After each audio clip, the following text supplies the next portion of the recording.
For every generation, there exists one pivotal event. One event that comes along over the course of that generation that will identify a line of demarcation after which nothing will ever be the same.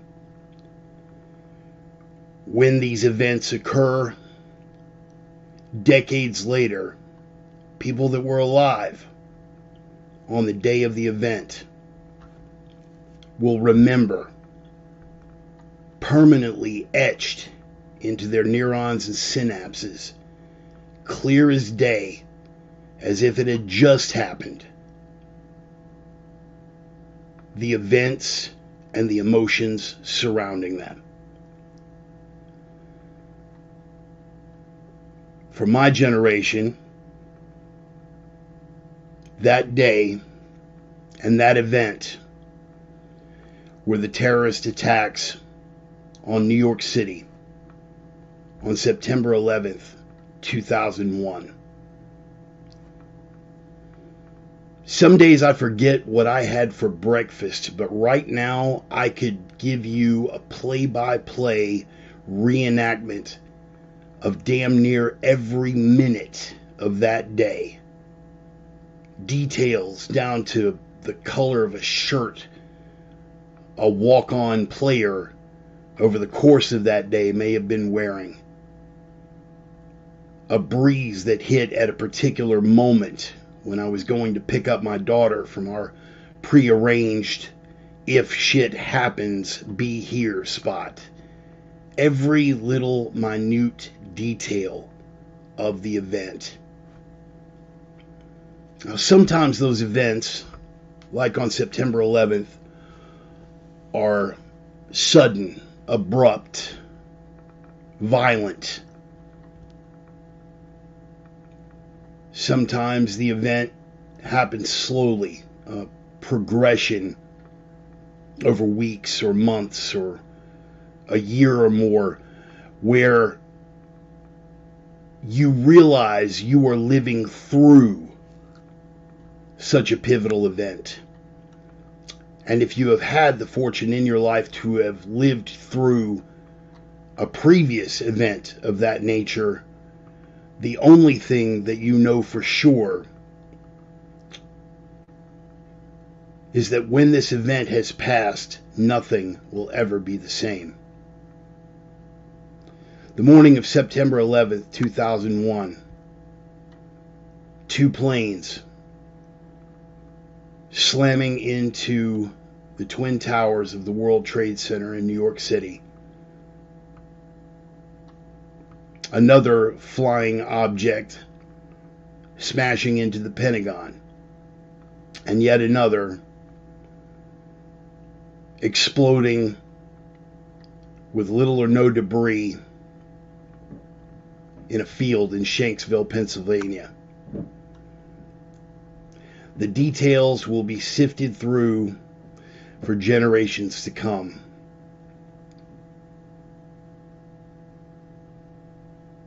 What we know with certainty, and all that we know with any degree of certainty, is how things played out afterwards. Certain images from that time period burned into our minds, like this one of then President George W. Bush with New York City firefighters promising that the people that did this will hear from us soon. Caught up in the emotions of the moment and feeling more united as Americans than we probably had in the previous 30 years, it was very easy to get swept up in the emotion and get behind any response without any thought whatsoever to the long-term consequences. Some of the things we who are more perceptive and we who are astute students of history could have predicted, and in fact did, the growth of an overwhelming national security surveillance state. It's often said that if such and such happens, or if such and such is our response, that the terrorists have indeed won. If, in fact, it had been their goal to disrupt American society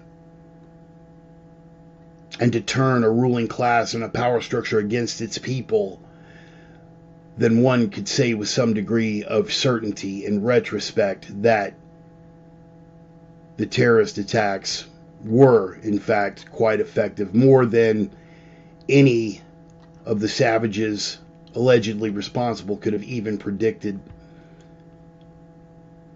In times of emotion and crisis like that, there are always voices who are trying to talk us back from the brink. People who are in the know but do not have the stroke or the reach, either through their lack of exposure or a deliberate attempt to keep their exposure to a minimum.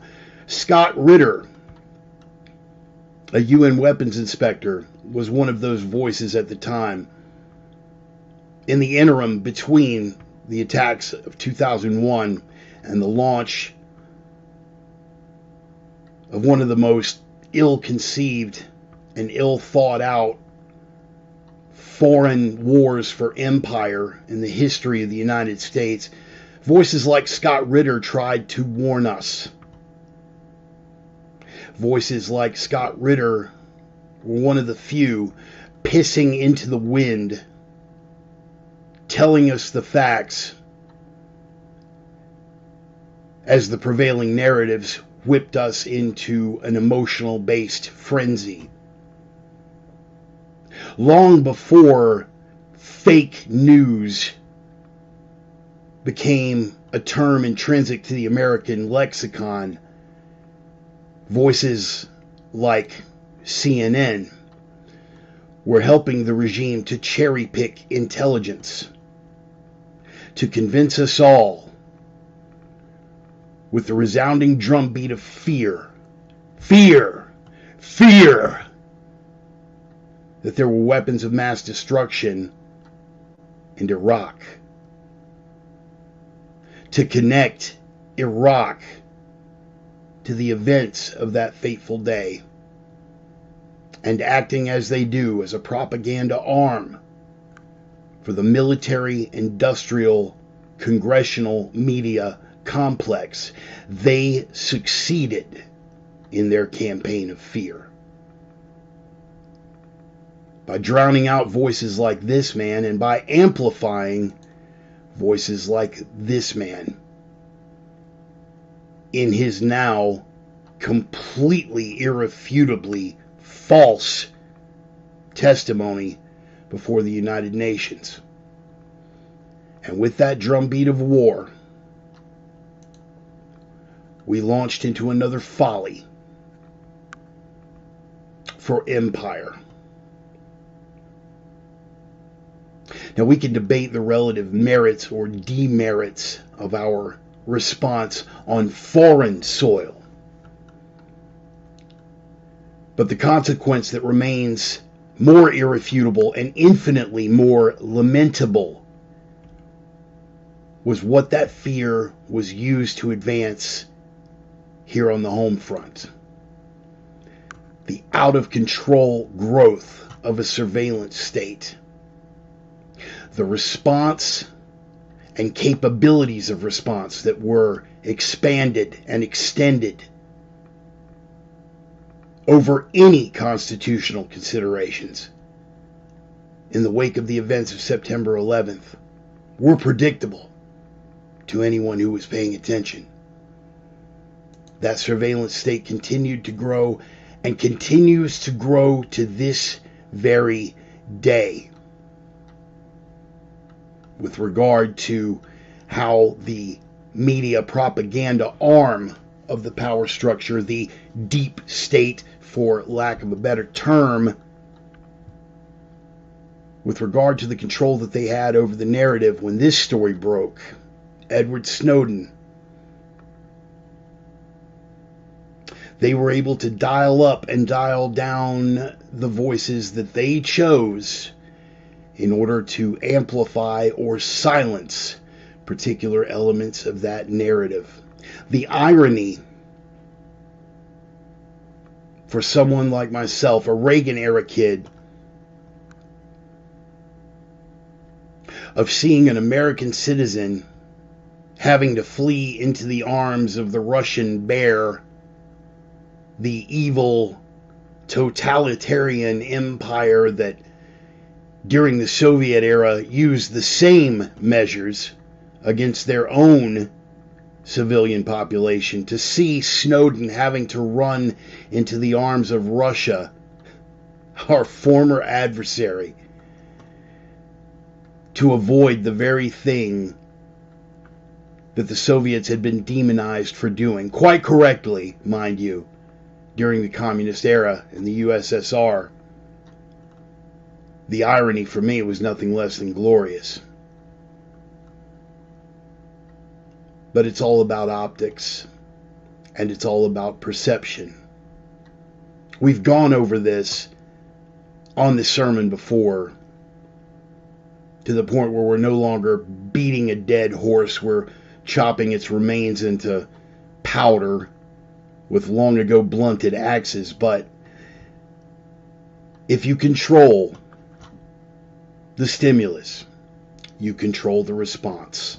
Perception being 9/10 of reality. If you control the perception, you do control the reality. At least for a substantial portion of the population, robbed of their critical thinking skills, quite by design. And it's been more effective than ever. And with voices like his being amplified through filters like this, we set off on this, and this, and this, to the point where the country we live in now is barely recognizable. Now, they were able to capitalize, they being the media, the propaganda arm, were able to capitalize on that drumbeat of fear with optics as innocuous as this. Blue jeans and an aging members only jacket, standing with firefighters with a bullhorn, hitting the talking points, hitting his mark, stage managed as it ever was, but hardly sinister. So if you can sell this and this with optics as innocuous as these, what do you suppose someone with malicious intent would be able to sell to a non-critically thinking American public with optics like these? This optic was used to identify an enemy overseas and in the process justify a surveillance state and a lower level war, let's call it what it is, on our own citizens. What do you think that fear drumbeat with optics like this would be able to accomplish? You think they'd be able to convince us that there was a moral equivalency between these people protesting against government overreach, shutting down their farms, and, say, these mostly peaceful protesters? You think they'd be able to sell that there's an equivalency between the actions of these Canadian truckers and the people unloading on these Portland police officers? Let's take it a step further. since we're beating the drums for fear, and fear is the operant motivator, we callously and casually throw around terms like terrorist. And now, with optics like this, they are actually trying to sell you on the narrative that there is a moral equivalency between these people sworn to the destruction of Western civilization and these people, at least rhetorically, dedicated to its preservation. They are attempting, with an undeniable degree of success, to equate the actions of these folks with the actions of these folks. When you draw no distinction between terrorists and other undesirables, people who challenge your narrative, people who challenge your power, your authority, people who challenge the very premise of the drums that you are beating to heighten that fear. It's not that difficult for a population largely incapable of critical thought to be convinced that there is a moral equivalency between these people and these. They don't imply it. They're outright stating it verbatim. How hard is it to convince you that these people are looking towards the same end game as the people who did this?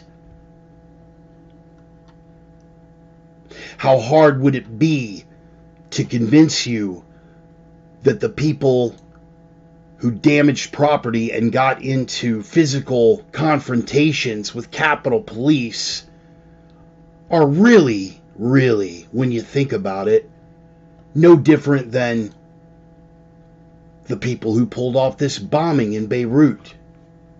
After all, January 6th being the biggest threat to our democracy since 9/11. A straight-faced, alleged journalist this week on CNN asked our own vice president, while reflecting on the events of September 11th, that the terrorist threat is now domestic. And the question was phrased, do you feel that the threat from domestic terrorists is the same or greater than the threat from our foreign adversaries? That's verbatim, by the way. Feel free to look that up. In no uncertain terms, he stated, with no pushback, and the vice president answered without raising an eyebrow, that the people responsible for this were morally, ethically, and politically no different than the people responsible for this. It would be terrifying if this campaign weren't so damned successful on such a disturbingly high number of our own fucking citizens.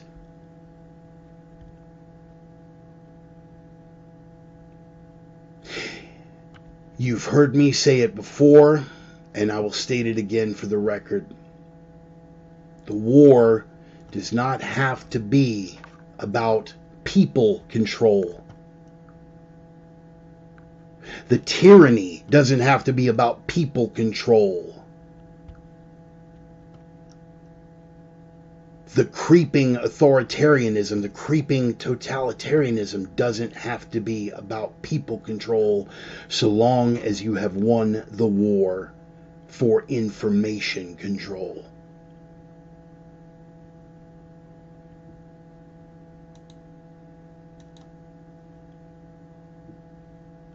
Propaganda. We don't control the media. The media controls us. Take a look at that optic and what they were trying to sell based on fear. And the optics of this and what they're now trying to sell us based on fear, that they tried to draw a moral equivalency between. Examine how effective, how sinister that effort is. And you'll figure out that it's not terrorists that we have to be afraid of. It's not domestic insurgents that we have to be afraid of. It's the very power of our own minds being directed to respond, not on rational thought, not on realistic threat assessment, but on unbridled, abject, and completely irrational fear.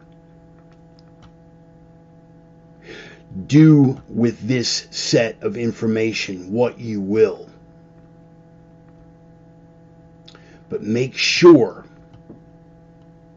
that it's your mind, your rational thought, and your gut that is controlling your response, and not the stimulus given to us by a magical glowing box in our living rooms. The opinions expressed by the Reverend are his own and no one else's on the planet. Not friends, not foes, not supporters, not detractors, not sponsors, and I cannot stress this enough, certainly not employers. These thoughts have been adjudicated thought crime in all jurisdictions. Consider yourself warned.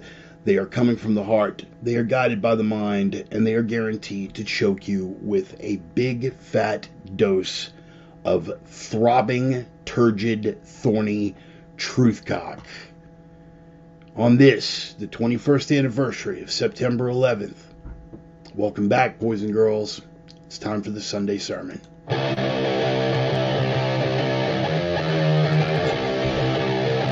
Got a lot to talk about today.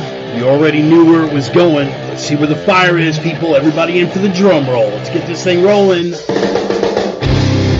Boom! Coming hard, charging out of the starting gate, our bumper music, as always, the band Red Desert, out of the smoldering embers and ruins of the once great American city of Minneapolis, Minnesota. The name of the band is Red Desert. The name of the track is Older No Wiser, because every week I do this, I get a little bit older, and every week you guys get to decide if I've gotten any wiser. Some weeks I do better than others. Going to go down the roll call real quick, see who all's on board. A lot of people joining in early. Sorry, a little 5-minute delay on that.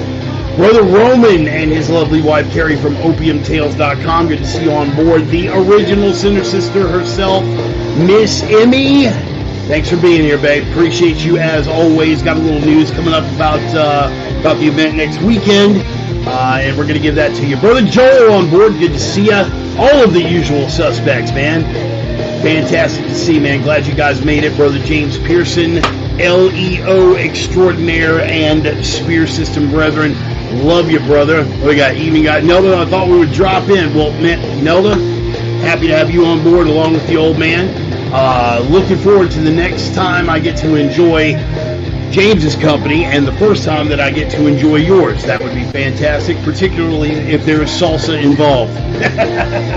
So thanks for being around, man. Appreciate you guys being here. Yes. Let's see who else we got on board, man. Rolling it. Brother Ray Topolsky. Sorry, a little late. Hey, man, I was a little late starting out.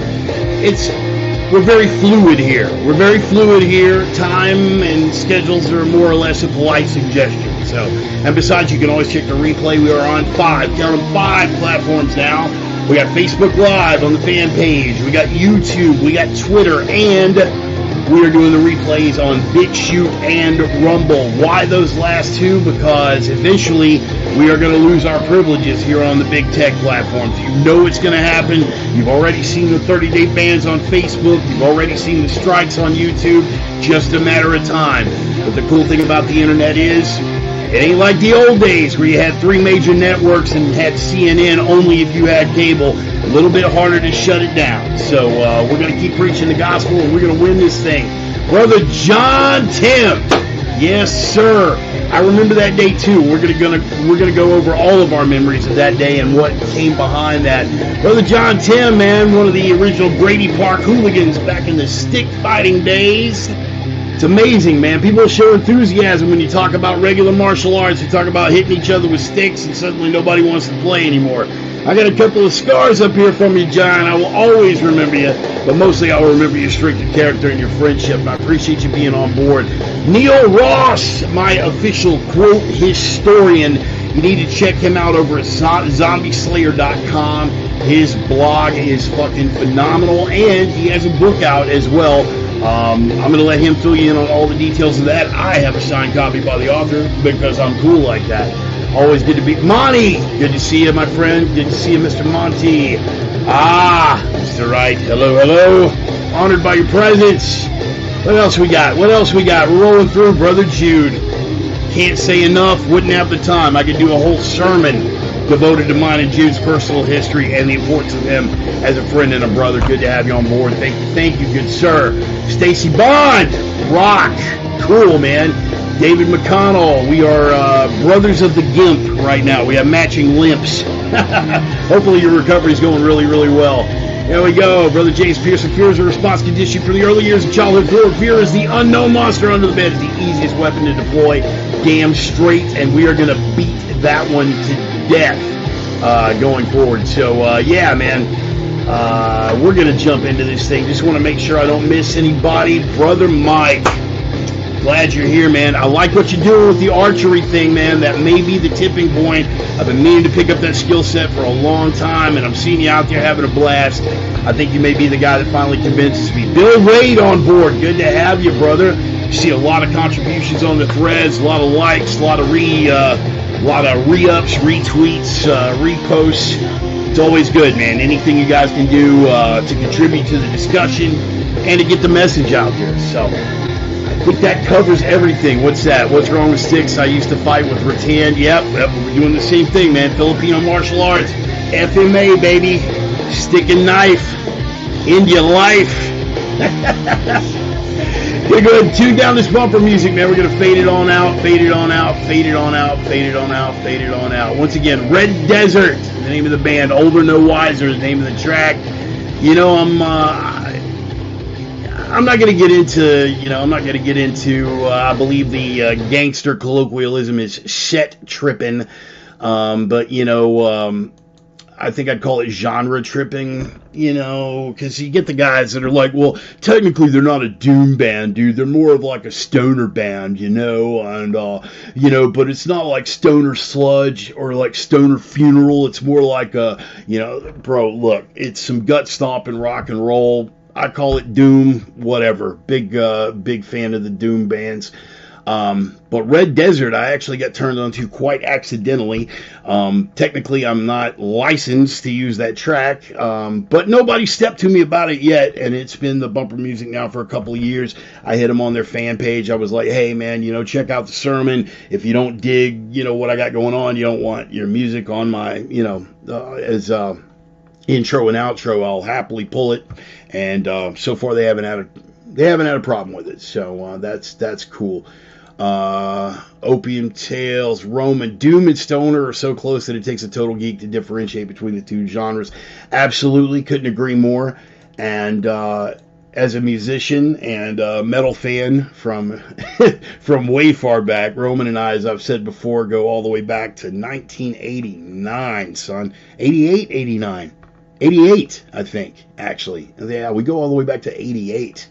Again, he's a phenomenally talented musician, so, you know, I defer to him in all matters musical and all matters metal. So, speaking of Roman, man, want to give the sponsor shout out. So let's knock those out real quick. Of course, Roman and his lovely wife Carrie and Roxy and Allie and the bevy of beautiful women over at opiumtales.com. Roman, beyond being a musician, is quite the artist in a visual sense, doing a lot of really cool watercolor work. They have the erotic pinups and portraits people. Go check them out at opiumtales.com, and, you know, come for the titties, stay for the testosterone, because on top of beautiful naked women, he's got a lot of powerful testosterone-driven commentary. In fact, he is the gentleman behind Zombie Slayer, where Neil Ross, my official quote historian, also has his blog. So also worth checking out. Check out opiumtales.com and then bounce over to zombieslayer.com and check out Roman's previous blog entries and Neil's as well. And of course, what weekend kickoff would be complete without a shout out to my Viking brethren, Casey and Dusty Tellison, my Viking brothers over out of Spangle, Washington, Nordic Smoke Barbecue, the only legit barbecue in the Inland Northwest. Hey, Bart, what about go fuck yourself? They are the only legit barbecue in the Inland Northwest. Yeah, but have you tried? Go fuck yourself. Do I need to repeat myself one more time? Because I'll beat it to death, brother. They are the only legit barbecue in the Inland Northwest. Sit down, shut up, you're wrong. They're going to be rolling again very, very soon with the smoker truck. They call it the Longship, the Viking Longship. You will see the logo. If you are in the Spokane area, we'll give you updates on the schedules because that has shifted around a little bit, but they're going to be out and about. I have been assured, and I cannot wait to bury my toothless, unshorn face in a plate full of Nordic smoke ribs. I have not been able to get my Nordic smoke fix since I got back to Spokane about a month ago. So I'm still, chomping at the bit, figuratively and literally, with the 7 teeth that I still have left in my skull. So there's that. While we are on food and while we are on schedules, I want to remind everyone that let me see. Let me shut this down and get the window up here. That next Saturday, September the 17th, at Samuel Matthews Park in Tomball, Texas, just outside of Houston, my beloved Emmy is going to be hosting a Revs, Rangers, and Sinner Sisters park potluck and get together. That is going to be at Samuel Matthews Park in Tomball, Texas. You guys can look it up. If you're looking for it online, you can check my personal page and my fan page for the info. It's going to be next Saturday. Now, the bad news is, sorry, I am not going to be able to attend personally. 2 reasons. One of which is I will be emceeing a fight show in Seattle, Washington the night before, but that was not the final because I was in the process of seeing if I could fly, I was looking at bus into Seattle, fly out of Seattle, fly back into Spokane. I was going through all the logistics and everything, and then I bounced it off the doctor, and the doctor has already had concerns about clotting. And until I get another set of blood work done in the lab, they're not comfortable with it. I've already told you guys about this before. I had to back off anabolic steroids a month and a half to 2 months before the surgery because my red cell count was just off the fucking charts. Like normal mortal humans, it's like a 13, 5, 14, and I don't know what that number designates, but that's just the number. Mine was like in the high 18s, right at 19, and so they told me, they said, get off the roids, and they had to bleed me. They had to bleed a full liter. I had to bleed a half liter on two separate occasions, and even on the second one, I was barely within pre-surgery, and I've had some migrating swelling. Don't panic. It's nothing that's like life-threatening or anything, but I've had migrating bruises. I've had migrating swelling, and some darkening related to clotting around the incision. Again, I still haven't started doing the sauce. Again, I'm still off the sauce. But there were concerns, and so they said until I can get another panel of blood work done at the lab, that flying is a no-no. And totally out of character for me, I am actually following the advice of the doctors this time. I have waited. I've waited too long and in too much pain to get this surgery done in the first fucking place. But beyond that, when it comes to blood clots that can travel and potentially drop my ass dead, I'm not as comfortable with being dead as I may have been, in my early to mid 20s, because then it was like kind of a hobby. You guys ever been defibrillated? Can't recommend it. Anyway, he says, taking a big slug of fucking cold brew coffee out of my battle bottle, courtesy of ironinfidels.com, by the way. They are not a sponsor, but I always like to give shout outs to the people and the products that make my life a little better, in the hopes that maybe one of you guys will be like, hey, right on. Wait, are the clots caused by TRT, Bartman? No, they are not, because if I had been taking a TRT level maintenance dose, let's clear this up before we got all this stuff. But anyway, one thing I want to say before I go off on that tangent is to make sure that as many of you as possible get out there to that little potluck and get together. And even even if it's just 5 or 6 of you guys that can make it, because that's one of my goals here, is to build community. A lot of my Houston people have already met and are in the same circle of friends. Some of you are not. So hopefully all of the above will be able to make it down there and be able to participate. And I think that's going to be that's going to be a good thing. I'm sorry that I could not make it in person, but again, it would be patently irresponsible. In response to John's question, JT, a TRT level dose would have been 200 mgs a week, 250 mgs a week. And suffices to say that my dosage was considerably higher than that. You folks are well aware of my ethic that if it's worth doing, it's worth overdoing, and performance enhancing drugs, anabolic steroids, are certainly no exception to that rule. Now, I am not blatantly and flagrantly irresponsible as I was, in my early days on this stuff. I did not use anabolic steroids for the first time until after I was 30 years old. Why?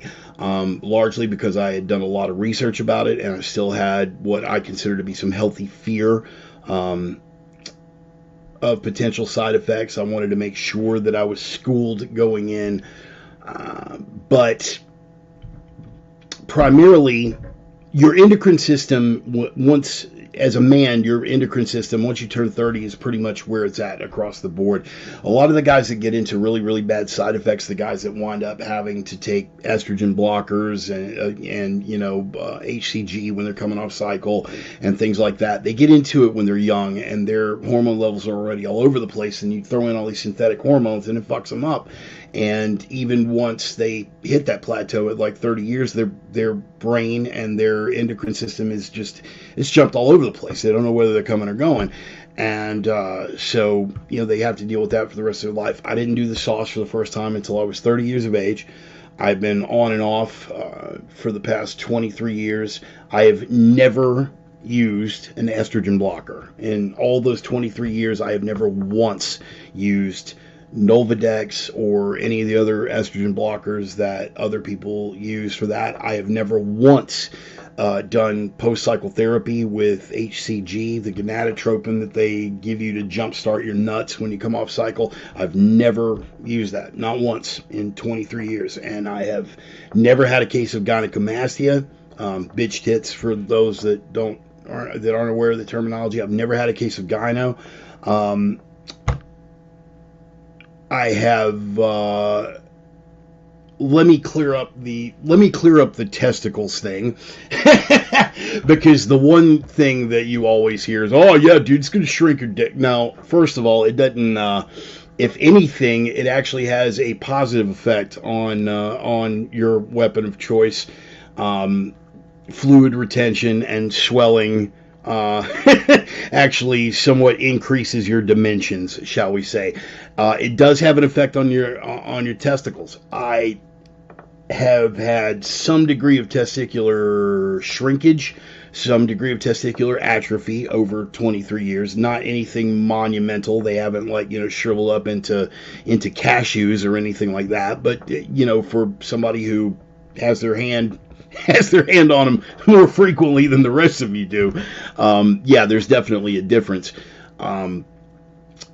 It has caused some degree of size reduction and consistently pulls them up closer to the body, like up in there, which is cool for me for two reasons. Number one, it makes everything else look bigger, so aesthetically that's kind of cool.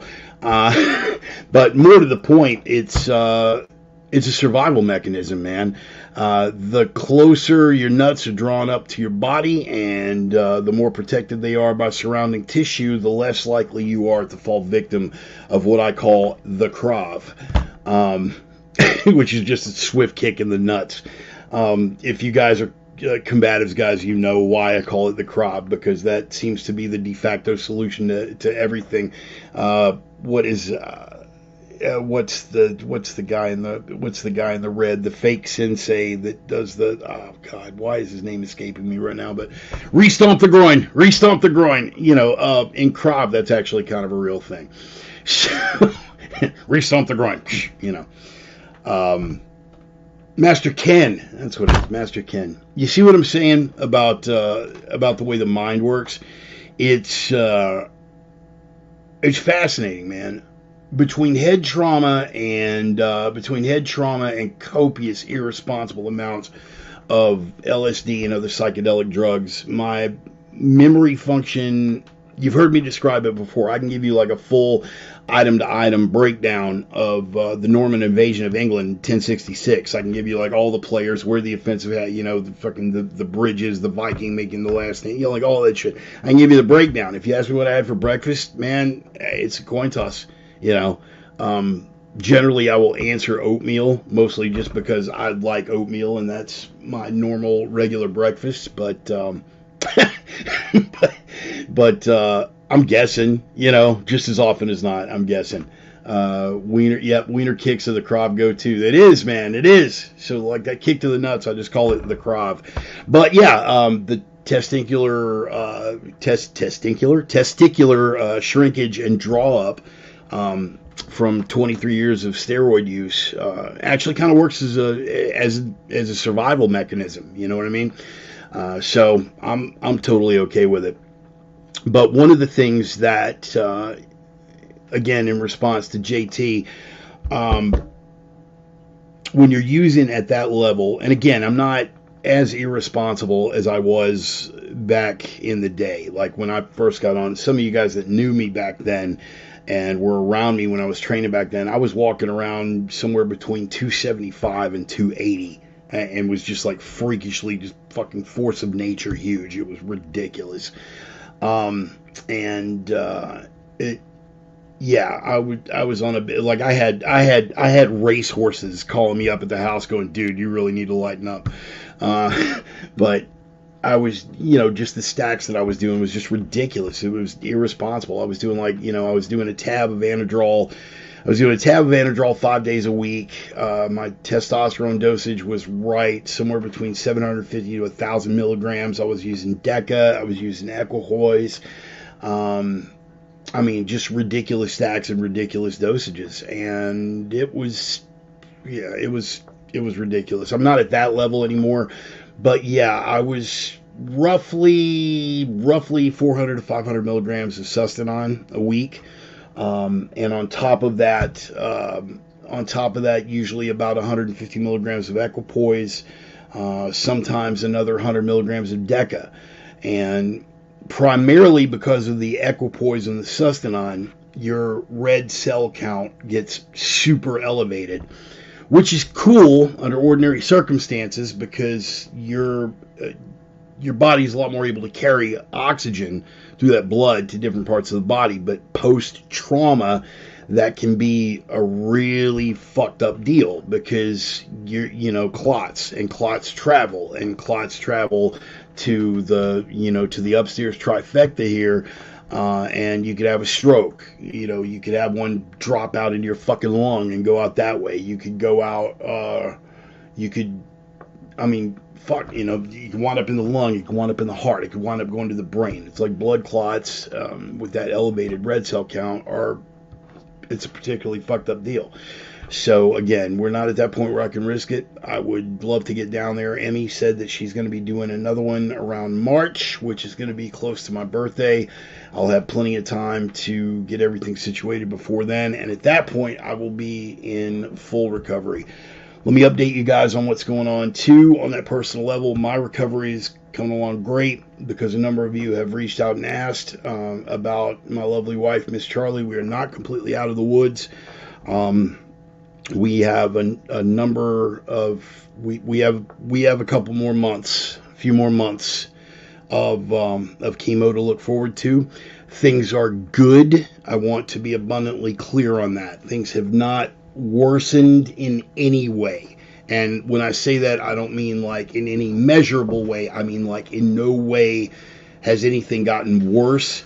Everything is, it's gradually getting better. Obviously, I would have been very, very happy for her to go into the check on Friday and get the all clear, but we didn't get that. So we will continue to stay on it. We will continue to fight. Charlie, her spirit is just fucking indomitable, and she is unbreakable, and she will go through this whole thing with a smile on her face, and that smile is my world. So I am content to do everything that I can to enable and encourage that smile, even as I myself that smile is just grinding again the 7 teeth that I have left in my head. Because I love the woman, because I love her, because she is my world, and because of the way that I'm wired. I'm not going to rest until we are well past this thing, and even then, probably months afterwards, years afterwards even, I'm going to be looking at things to where it's just I'm not going to be secure. I'm not going to be secure about this for a long time. I'm going to be that helicopter parent, man. When all is said and done here, I'm gonna wind up being the equivalent of a fucking helicopter parent. I know this about myself, and it's not something that I'm necessarily proud of. But again, man should know his abilities. He should know his limitations, and I'm well aware of mine. I love the woman. I'm going to be terrified about this for the rest of my fucking natural life because I don't want any harm to come to her. But you guys and your support and your prayers and all the good vibes you've been sending this way, it is more appreciated than I can even begin to tell you. So thank you for that.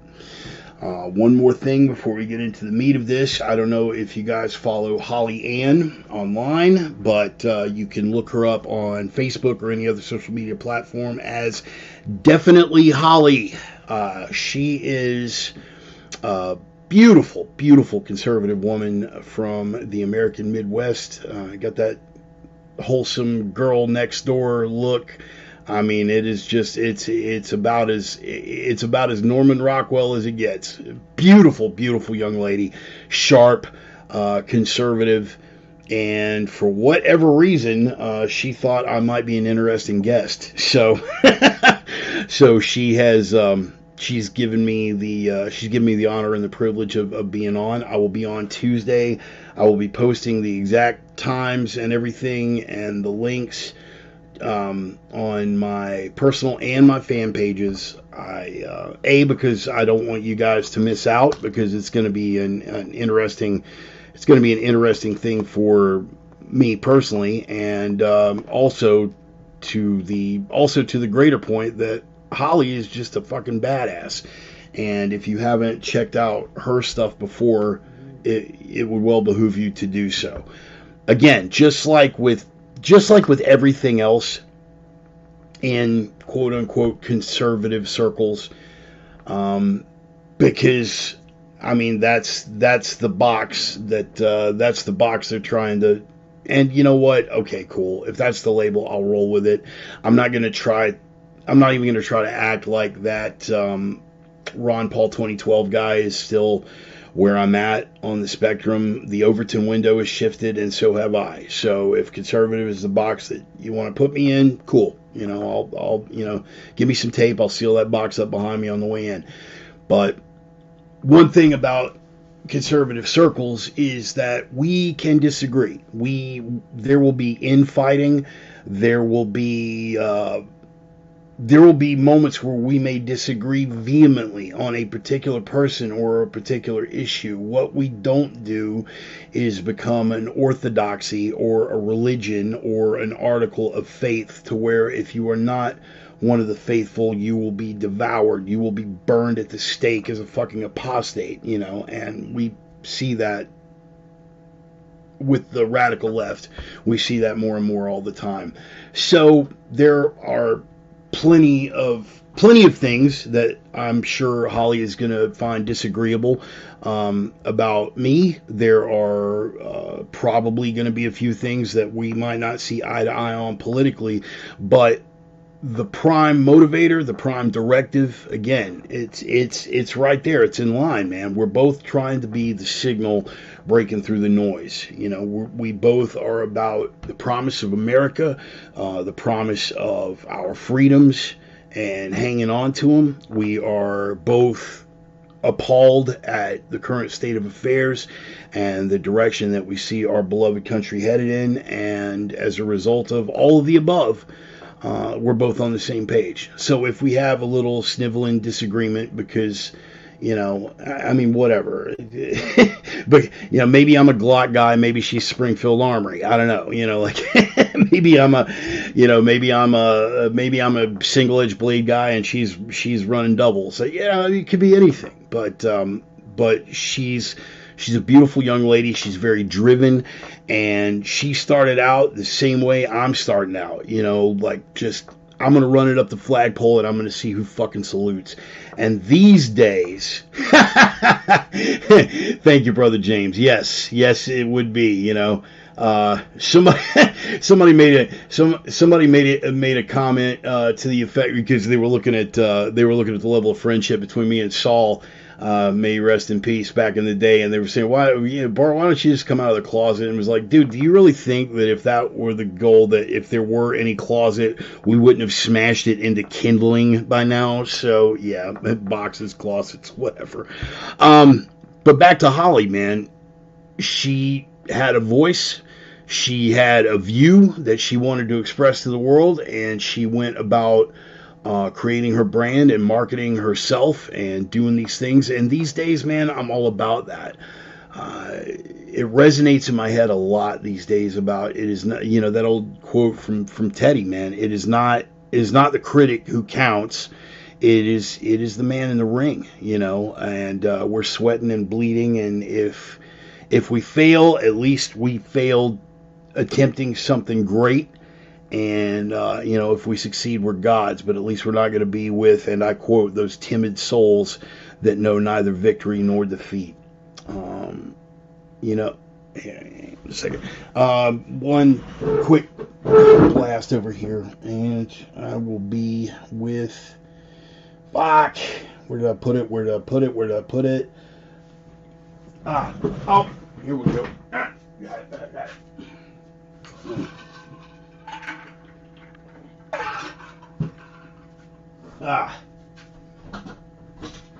One more shout out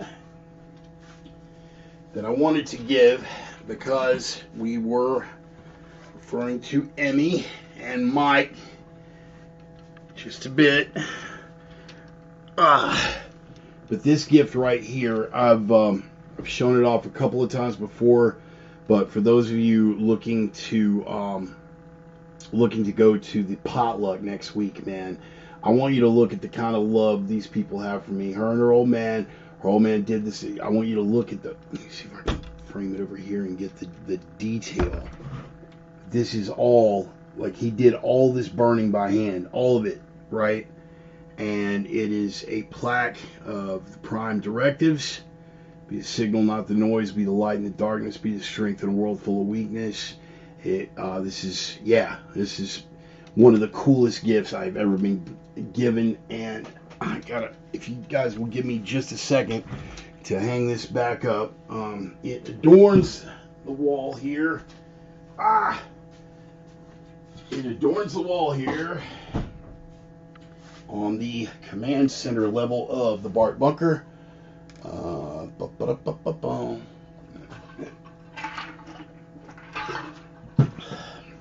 And anyway, if you get a chance to get out there just to meet her and the old man for that, it would be appreciated. I love y'all, man. I love y'all. I'm blessed. Quite the circle of friends, and I know, man. Yeah, Mike did a hell of a job on that piece, and just the thought that went into that, to do it like that on a reclaimed piece of wood from a place with some history, and the intricacy of the design and the effort and craftsmanship that it Mike, brother, dude, I can't say enough good things.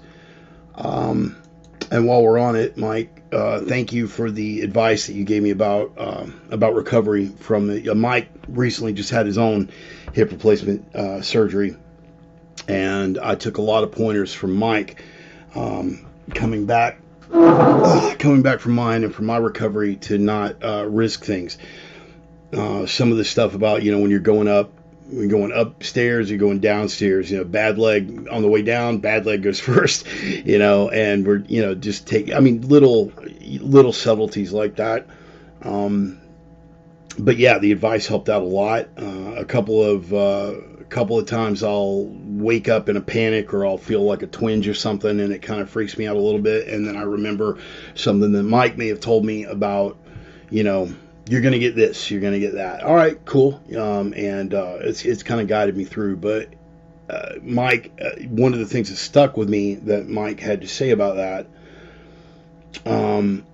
was that you're going to be really, really shocked at how quickly you recover, and that the temptation to overextend yourself is the one thing that you're really going to have to watch out for. Because literally, man, I have days where once I get up and moving around a little bit, that it's just like, oh fuck, man, dude, I'm gonna throw on a backpack and I'm gonna ruck for like 3 miles and I'm gonna get my ass like back, and you really, really, really have to check yourself, man, because then literally 2 seconds later, you try to lift your leg or flex in a certain, and the fascia,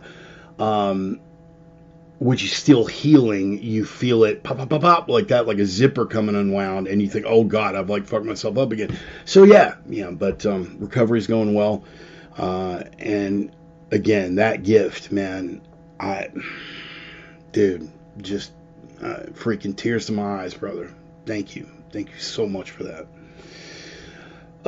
Okay, so guys, please, if you can, I say all that to say this: if you can, please make it out next weekend on the 17th. And again, I will be reposting the contact information. But Samuel Matthews Park in Tomball, Texas. Currently, Noah is going to be out there. Charlie's going to make it out there. Barring unforeseen complications, Charlie's going to make it out there. Emmy, of course, is going to be there. The Mighty Mighty Stone is going to be there. Mike, yeah, bro, thank you all, and hopefully the next one that she puts together is I won't be hit with the death of my father and a major surgery in a 3 week time span, and it'll be a little more conducive to me getting down there. So thank you for that. But once again, man, just the thought, I have some really outstanding friends, and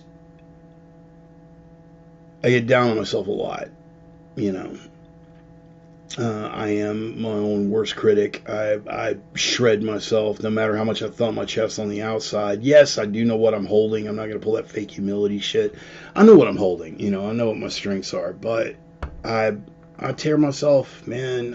I tear myself to fucking pieces sometimes. I really do. And when I look around at the kind of people that I am surrounded with, and the fact that those people have the respect for me that they do on the levels that they hold that respect, I know there's nothing in the world that can fucking sweat me, you know.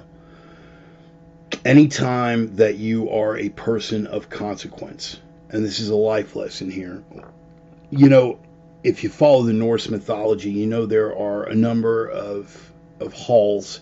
There are a number of different afterlives in the Norse mythology. And speaking of those, I mean, and this is an archetype that transcends all religions and all cultures. You know, Christ in the scripture said, "Because you were neither hot nor cold, I will spit thee from my mouth." Teddy, you know, those timid souls that know neither victory nor defeat. You know, one of the Norse afterlife mythologies is an endless icy plain. Ice. Stretching on seemingly to infinity. And on this plain of ice are the bodies of men frozen forever, right? Frozen forever in the ice. Immobile, ineffectual, because in life they stood for nothing. They represented nothing. They accomplished nothing. They left no kind of legacy, nothing for which they would be remembered. So they are in death as they were in life. If you are a person with any degree of commitment, with any degree of ambition, with any degree of the nuts and the spine that it takes to go out there and make life what it should be, you are going to fucking polarize people. Comes with the territory. The worst thing I believe that someone could ever say about me is something approximating, I mean, yeah, I kind of remember that guy, you know, yeah, he's all right, dude, you know, like, I would rather you love me intensely, respect me devoutly, fear me, or hate me abjectly. In my estimation, if you are not a polarizing figure, you're probably not standing for much. Again, that's just me. Your mileage may vary.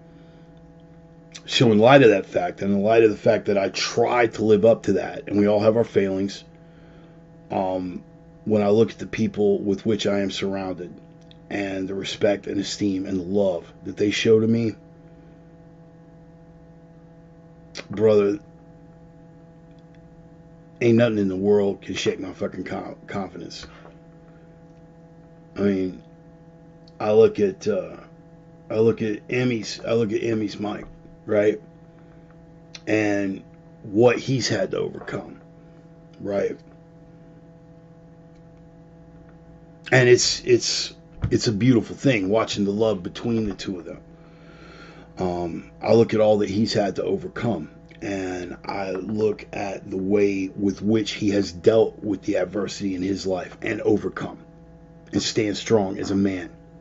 So when a man like that sees something in me that would make him want to take the effort to do that, brings tears to my fucking eyes, man. You walk around in the world, you find any dozen people to tell you that, I'm a, fucking shitbag, terrible human being, whatever. Mike's opinion and Mike's gift makes that thought worth any 10 of those other motherfuckers. I don't care. I look at guys like Brother James Pearson here, man. Elio, devoted husband and family man of the highest fucking order, all around badass. Doesn't lord it over anybody's head. He knows what the fuck he's holding. I look at a man like that, and I hold him in esteem and respect. And the fact that a man like that looks at my, crippled, haggard, faulty ass and says, you know what? I like this guy. I like this guy enough. I like this guy enough to call him my brother. I like this guy enough to train with and coach and help each other, make each other harder to kill. I look at that. I will take one fucking James Pearson over any 100 sideline ass maggots, that want to tear me down. That's what you have to look at, man, when you're analyzing your own life. There are plenty of people out there that will tell you you're a god. You know what I mean?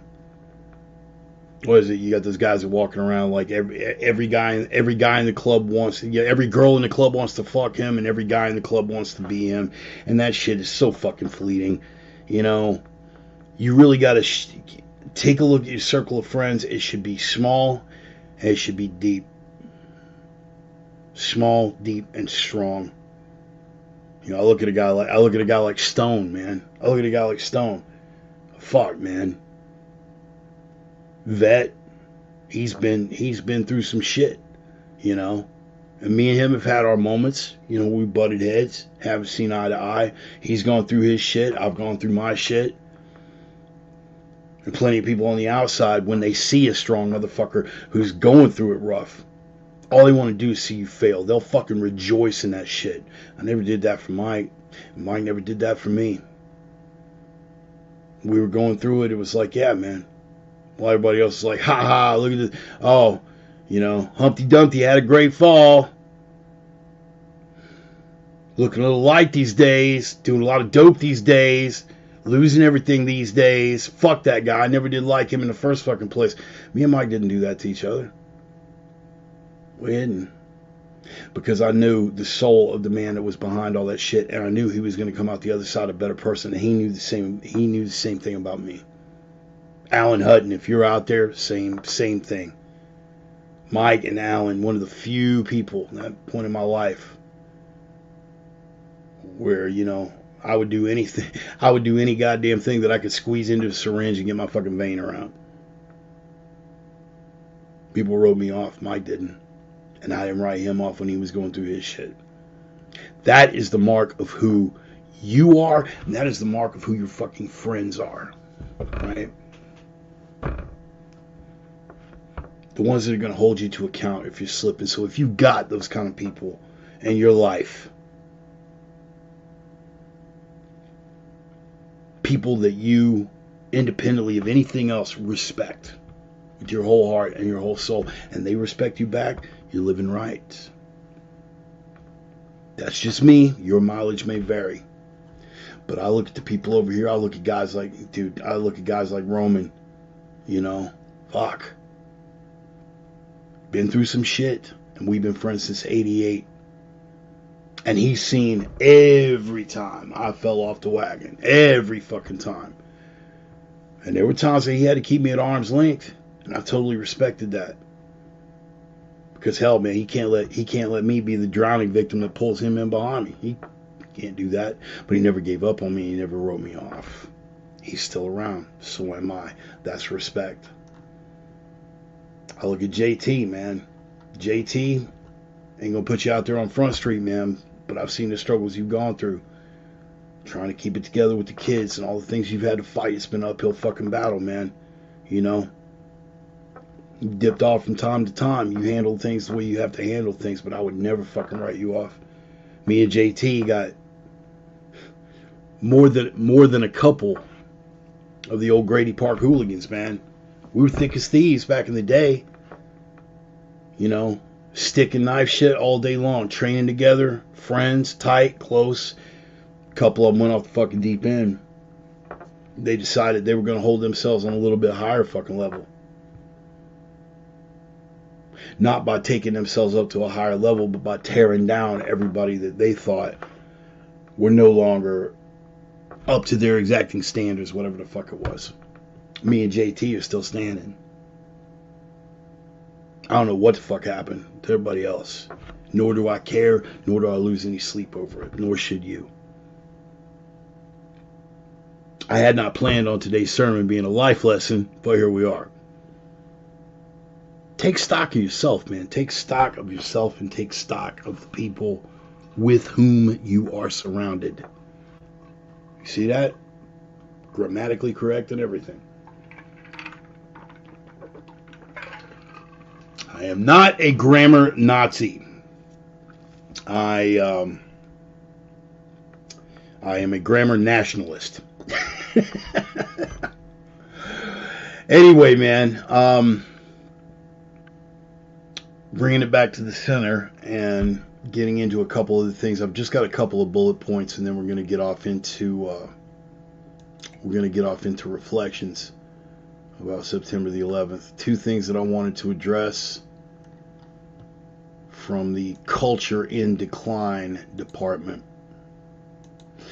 You guys may or may not have heard what happened in Memphis this week. Well, started in Memphis and then crossed the fucking Arkansas border. And then when the dude finally crashed his car, someone with heartfelt empathy saw the accident happen, ran up, tried to help him, and for her trouble, he shot her in the face in front of her fucking child. These maggots are walking around in the fucking world, man. They're walking around in the fucking world. And what you allow, again, you guys know where I'm going with this. What you allow is what will continue. What you enable is what will exponentiate. And we continue to enable these fucks. Gabe Suarez. If you guys have been around the combatives community, when I say Gabe Suarez, you know who I'm talking about. When I posted that on my page this week, you know, he commented that once upon a time, there wouldn't have been a capture. There's no way this motherfucker would have been captured alive. Does that go against my otherwise libertarian sensibilities? You bet your fucking ass it does. We're at a point in the world now where I'm not going to entertain that shit anymore. You know, I tried being Anakin for the longest time, and you guys done fucking set me on fire, swung me over to the dark side. Now you got Darth Vader, motherfucker. Cope with that, Sparky. This guy live streamed himself speaking, allegedly speaking. I'm not. His mouth was moving and he was uttering things, but it was unintelligible gibberish, beneath even the expectations of lower primates. But he live streamed himself babbling about how hard he was, how real he was, and I'm going to do this and I'm going to do that, and shooting people. Fucking murdering people right there on fucking live stream. Shot a woman to death in front of her fucking child. Point blank fucking range. Walked randomly into what looked to be either a convenience store, a laundromat, or something. Guy fucking walked up to ask, hey, can I help you? Shot him. Point blank range. Just fucking shot him. These guys are running around in the world. Murder rates are up all over the country. And predictably, the propaganda wing likes to point out that this is going on. This goes on in red states. Yeah, well, it's a red state, but it's a blue fucking city. And those blue cities inside those fucking red states, they have fuck all control over anything. The DAs, the prosecutors. Let's look at what happened in Houston, Texas recently. Houston, Texas. Citizens down there don't fucking play. But you've got Judge Amy Martin and you've got DA Kimberly Ogg that is turning people loose on PR bonds. Turn them loose on, for those of you unfamiliar with the lexicon, PR bond is personal recognizance bond. We don't make you post any bail. You just promise you're going to be a good boy and you're going to show up for your court date and don't you do any bad things while we're waiting. No siree, Bob. You be a good boy. Now here's your cookie and you hit the road. I'm not saying it to be facetious or hyperbolic. That's literally how they're treating these fucking savages. And as a result, the predictable response. Bongino had a great take on that this week. He was, in addition to being a Secret Service agent on presidential details, Bongino was once a member of the New York City Police Department, NYPD. And under Giuliani, and even to a degree under Bloomberg, what they call broken windows policing. You put them in jail for the small shit. You don't plea bargain it out. You don't just go. Again, what you enable is what will exponentiate. If I can get away with this, then I'm going to push it, and I'm going to see if I can get away with that. If I get away with that, I'm going to push it and see what I can get away with that. If you would have locked the motherfucker up the first time he broke into a house and stole a TV,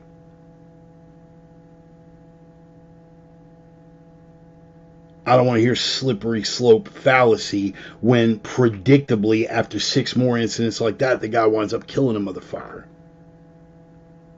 a couple of years down the line. That's precisely what happened in Houston, Texas, resulting in the death of law enforcement officers, plural, because you have a DA like Kim Ogg and you have judges like Amy Martin who are taking people. First of all, if there is even a bond, she took a $500,000 bond, reduced it down to what was it? Some absurd, like 15 grand. You got to post 10%. You come up with $1,500. This guy fucking walks. For previous attempted murder. Ponder that shit. We're letting a guy out on bond with 2 previous attempted murder charges. The first time he had the attempted murder charge, he was released on a PR bond. This time, $500,000 felt excessive, so we're going to reduce that down because, I mean, all the guy has is like prior convicted murder. It's not like we should be able to incarcerate people with that. All these decades of inequity in the Justice Department. These poor, downtrodden, didn't do nothing. So sad. Something about 13 and 50, but they couldn't be bothered to hold him. And so he gets out and is responsible for the death of law enforcement officers, plural. This is not the first or even the 10th time this has happened in the city of Houston. Texas is as red a state as they come. Hell, most of the real people I know from Houston, it's even a red city. But now the only red you see in that city is fucking blood because you got DAs, prosecutors, judges who are turning these sad sack motherfuckers loose. More than once, a person who, out on felony bond, already in possession of a firearm, which is illegal for a felon, took a shot at fucking cops and was released on either low or no bond.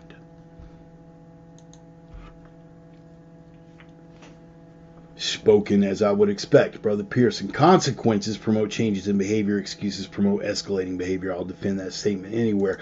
Yes, you will, because you have lived it. For these maggots and their enablers, it is all theoretical. Because in their lofty Pollyanna planet, if we just treated them better, if we just put more money into it, if we just gave them more resources, mommy didn't hug them enough, I don't care.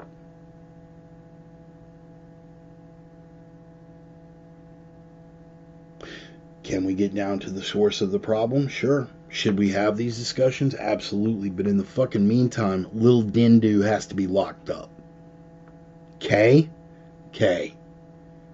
Take a shot at any human being. And I'm with you on that too, brother. I'm with you on that. Take a shot at any human being. You discharge a firearm in the direction of another human being, your ass got to go. Sorry. Don't care what the cause is. Don't care about socioeconomic inequity. Don't care that mommy didn't hug you enough. Don't care that you came from the hood and you was keeping it real. I don't care, bro. I don't care.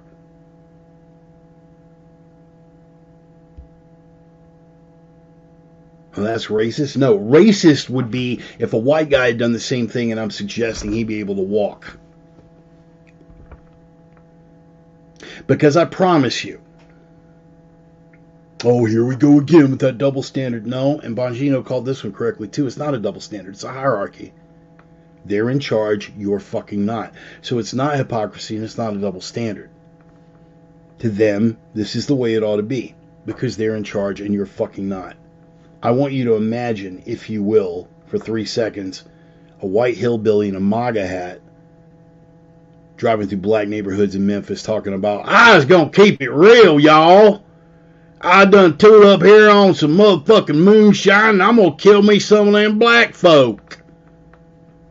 And live streaming that shit, it would be at the top of, A, it would be at the top of every news cycle. B, it would be blamed on the hatred of MAGA Republicans and somehow tied into the fucking Mango Menace, Darth Cheeto. It would somehow be his fucking fault. And Neil, yes, that was Terrible Ted said that. Terrible Ted! Sweaty Teddy, the Motor City Madman Thanuge. Which is funny because I want to get the guy responsible for these Memphis shootings and just leave him alone with me 1 floor down. We'll take him down to the bunker level. And I think that's going to be the soundtrack. I'm going to put fucking Stranglehold. I'm going to put Stranglehold on repeat on my iTunes playlist. And me and Little Dindu are going to have a nice talk with a sturdy chair, a roll of duct tape, and a Dremel tool.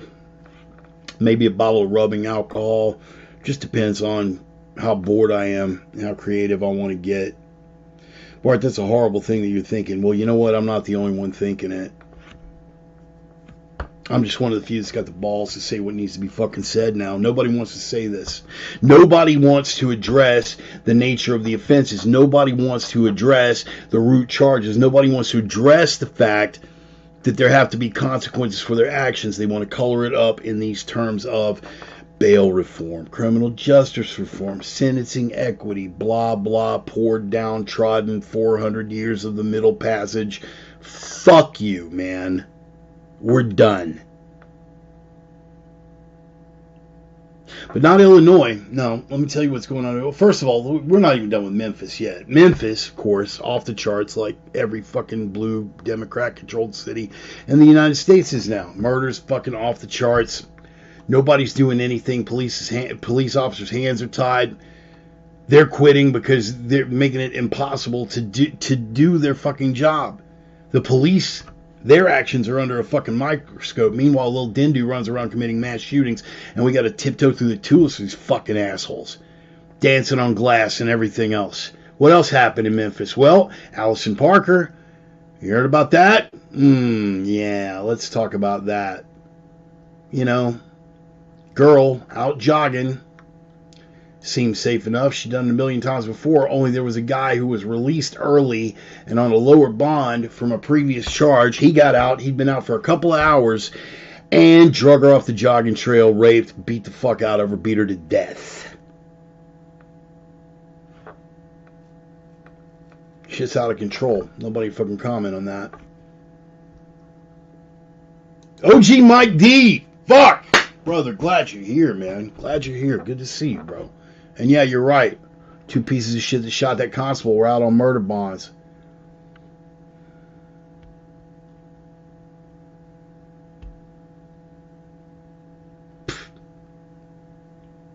What about old Teddy? Guy that shot our boy Steve. Those of you that know, Tedrick Batiste. Mike D, you know where I'm going with this one. Me and Mike D had a mutual friend, my brother, Steve Robbins. Shot to death at his own fucking tattoo shop. Murdered. Middle of a tattoo on a guy. They rolled up in there, 5 deep? Steve went out like a fucking G because Steve didn't have a scared fucking bone in his body. But old Teddy Batiste, oh yeah, dude. He shot my boy Steve. Dumped the whole mag. 7 hits, including a fucking headshot. About a week later, Mr. Downtrodden, historically marginalized, blah, blah, blah. Old Teddy decided he was going to kill somebody else. Going to fucking jack him for the car because he wanted the goddamn swangers. It's a particular kind of rim. It's a Houston thing. You wouldn't understand. Feel free to look it up. So old Teddy carjacks this motherfucker. Only a cop saw the fucking murder. Teddy hauls ass down the street. Finally decided to give it up just because he was tired of running. Teddy is still, over a decade now, Teddy's still sitting on Texas death row waiting to ride that needle. So don't talk to me about equity. Don't talk to me about bail reform. Don't talk to me about, don't talk to me about discrepancies of sentencing. I don't want to hear it, man. Don't want to hear it.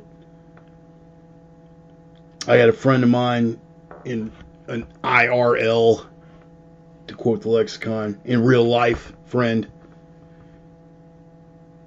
And we got a deep bond, but I don't speak to the motherfucker anymore. I don't. Because there are some things I'm just not going to go there with you on. Right? The Kill Whitey thing, okay, I shrug my shoulders at that.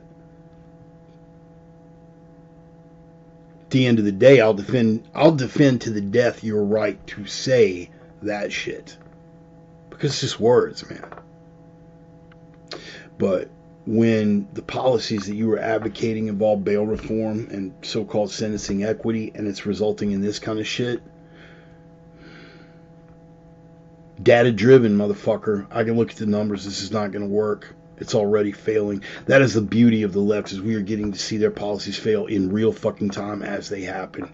And this bail reform nonsense, this sentencing equity nonsense, and this abolition of cash bail shit.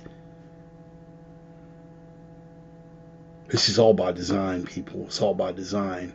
But even if it weren't, the level of incompetence there, I can't let that stand, brother. Sorry. Take you and your bullshit elsewhere. Teddy Batiste is still alive. My brother Steve is dead. Talk to me about fucking equity. Fuck yourself. Anyway, in Memphis, piece of shit fucking savage drugged this woman off the jogging trail, raped her, and beat her to death. He gets to go to prison. I promise, if there hadn't been so much light on the fucking case, I guarantee you right now there's DAs out there that are saying, well, no, we need to lower the bond. It's only fair. Inequity in the justice system, systemic racism, blah, blah, blah. Yep. That sounds about right, Bill. Sounds about right. It's about to get worse, though. The reason I bring up Memphis, the reason I bring up Houston, the reason I bring up all these cities where abolition of cash bail and bail reform and all these other restrictions are failing, not have failed, will fail, are failing right fucking now, and crime's getting totally out of hand, instead of going, wow, dude, course correction, this shit ain't fucking working, we better tighten the straps back up. No, they're going the other way. Let me tell you what Illinois is getting ready to do. The Safety Act, and I am not making this up. The entire state of Illinois. What's the big city in Illinois? What's the big city in Illinois, boys and girls? And what do we already know about that big city in Illinois? What do we know about Chicago and the murder rate? Why is it that Democrats hate talking about Chicago? Why is it every time one of us brings up Chicago when they're talking about gun violence and fucking gun law reform, we go, dude, what about Chicago? They go into fucking conniptions because they know that that is end of discussion. We're done. You failed. Sit down, shut up, you're wrong, Sparky. But yeah, in spite of what we already know about Chicago, in spite of what our lying eyes, who are you going to believe? Lori Lightfoot? Fucking shadow over Innsmouth, fish face looking bitch. And if you're a Lovecraft fan, you chuckled at that, and you should, because that was funny. Oh yeah, old Teddy, Mike. Dude, me and you step up and volunteer. We're going to save the taxpayers a hell of a lot. And the shit that I'm willing to do to that boy, they could put it on pay-per-view. They make their money back.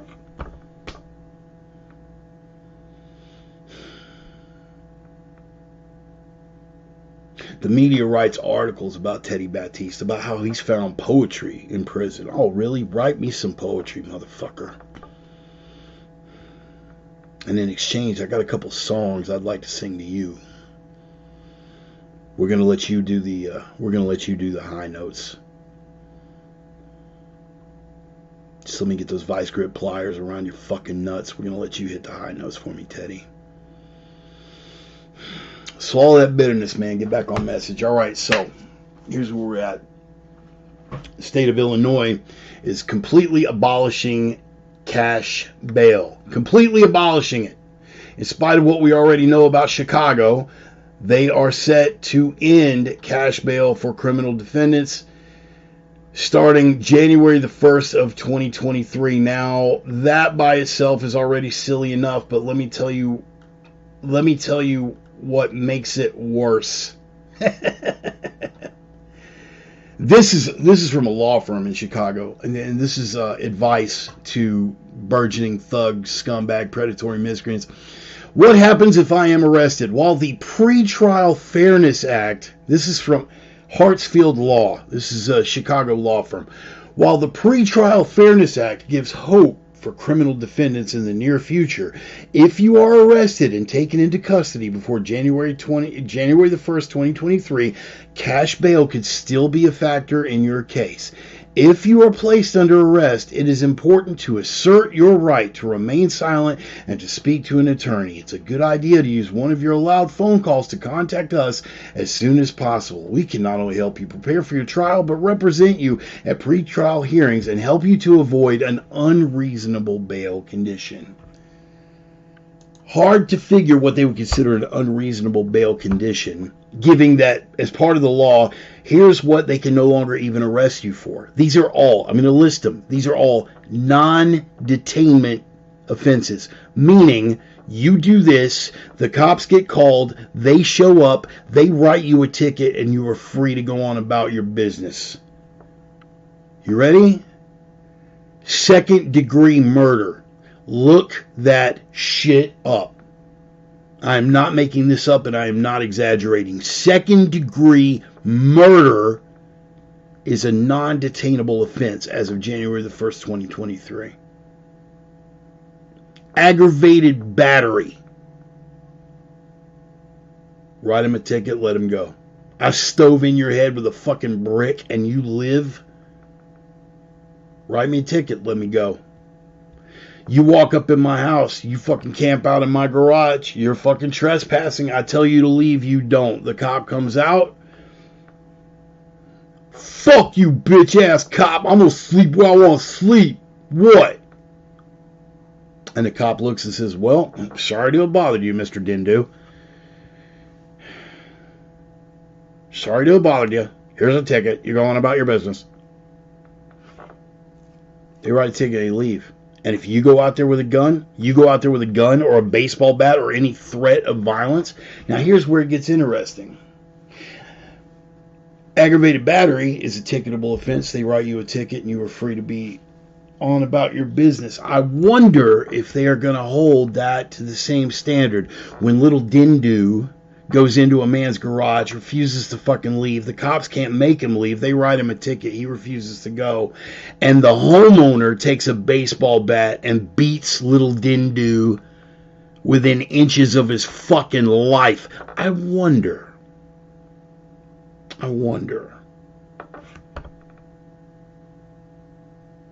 Is the Cook County DA and the prosecutor's office going to show the same level of leniency? No, I think, just a guess here, I think they're probably going to find a way to prosecute that motherfucker. Particularly if there is a discrepancy between the race of the perpetrator and the victim.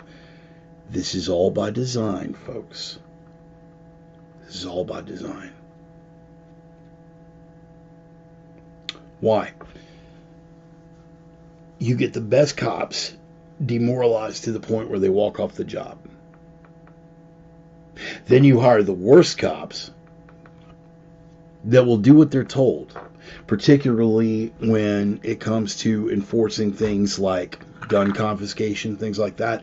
You want young cops that don't think very much for themselves, but they're off on that fucking power trip. Now, they can't arrest little Dindu, but they can go and they can pull guns out of the house of otherwise law-abiding citizens.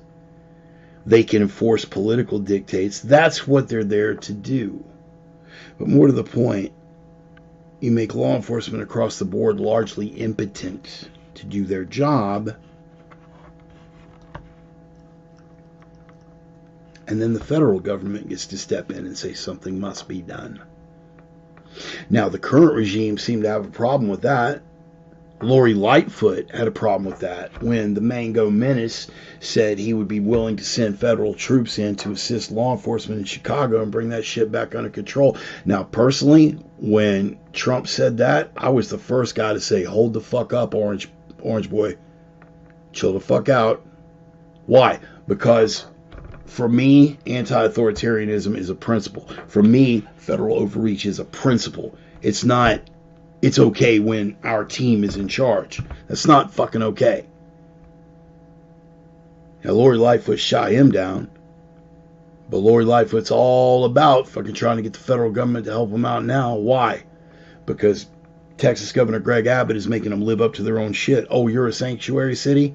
No hate, no fear. Immigrants are welcome here. Okay, here's 5,000 of them. Oh shit, state of emergency. Please, federal government, come in and help. This is all by design. You let shit get out of control on the local, state, municipal levels. County sheriffs. Note how I always come back to that. They are the highest constitutional authority in any given region. So they're going to be a little less conducive to being manipulated. All right? Let's say that. But you let things get out of hand on the state level, on the local level, on the municipal level. You let shit get out of hand. By design. By design.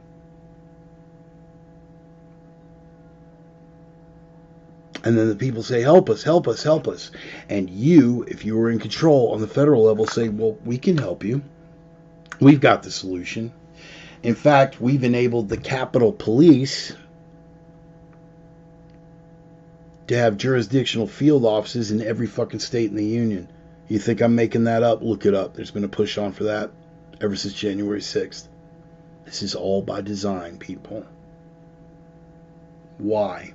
Because of fear. Because of fear. Because fear is that ever popular, inexorable motivator for people with authoritarian leanings. I'm going to bring it back home. September 11th. The whole fucking reason we started this discussion. fear. We the mighty, we the untouchable, we the United States of fucking America. And again, guys, I want to be abundantly clear at the outset here. What I am saying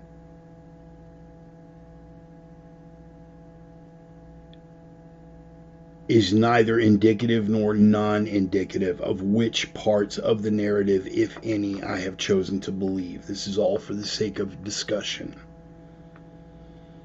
Do I believe that there are miscreant maggots in the Middle East that want to destroy Western civilization, and that those people would be willing to do whatever up to and including flying planes into buildings to fucking do so? Absolutely, I believe that. Do I believe that the government didn't suspect even for a second and couldn't have thought in a million years that they would have done such a thing? Go fuck yourself. You're an idiot. Do I believe that the planes were radio controlled to steer into the buildings and all the passengers had been pulled off and put on the plane that they crashed in Shanksville to destroy all the evidence? No, I don't believe that. Do I believe that the Pentagon, being the most secure and camera-covered building on the planet, with overlapping camera coverage at every fucking angle, and in spite of all that, only managed to produce a few shady frames that don't even indicate that it was necessarily a passenger jet that hit the side of that building? Do I swallow the official narrative on that? Nope.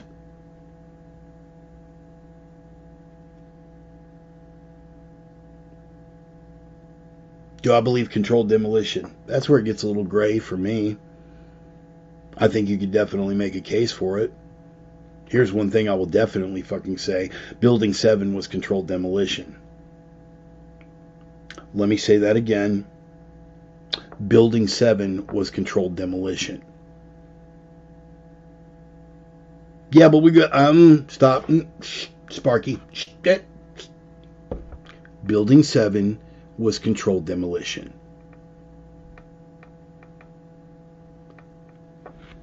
Three buildings went down on September 11th. Tower 1, Tower 2, and Building 7. Building 7 went down late in the fucking afternoon because of a fire. Wasn't hit by a plane, wasn't hit by debris. There were buildings literally across the street on this side from the Twin Towers.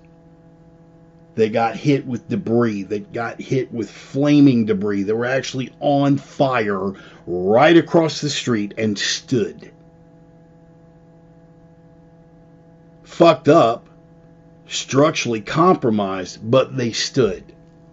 And yet, the building furthest away, way the fuck over there on the other side of the Trade Center complex, which was not hit by debris, not hit by a plane, not structurally compromised in any way, but had a few internal fires in a steel building,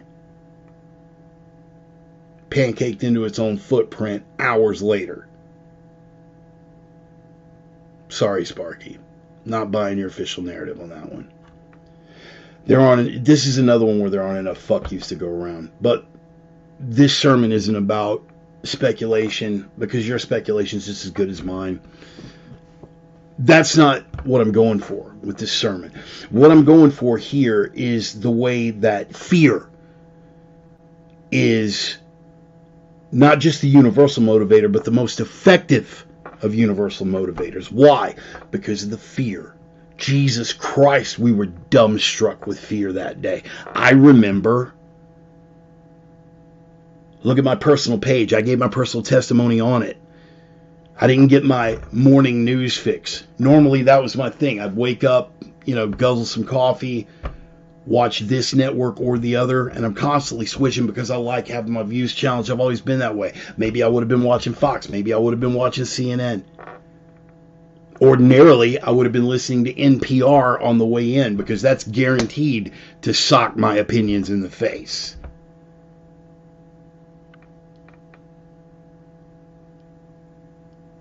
But I didn't, because I woke up late that morning. I either slept through the alarm or forgot to set it. But I remember rolling over, looking at the clock, going, fuck! Threw the clothes on, out the door. Gotta go! Didn't look at the TV. Slamming the coffee on the way out the door. Speaking of, use another sip.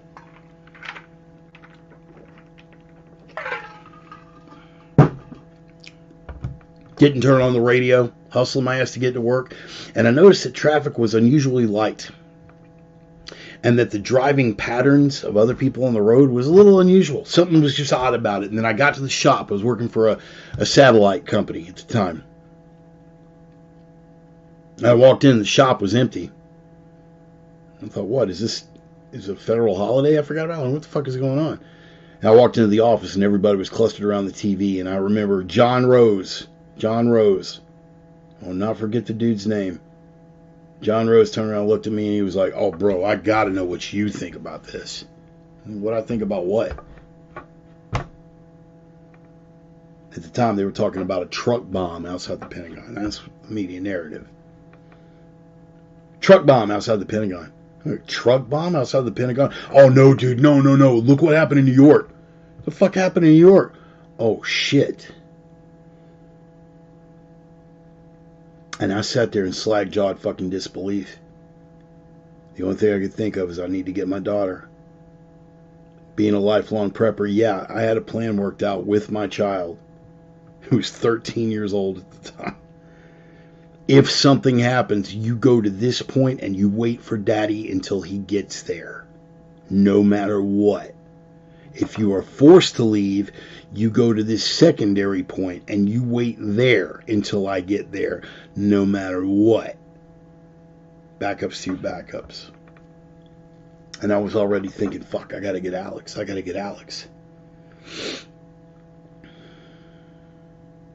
And I was watching the replays of the impacts and listening to him talk about the truck bomb at the Pentagon. And I watched live as the South Tower fell, pancaking into its own footprint. Was I thinking controlled demolition? No, I didn't have time to think about that. I had to go get my kid.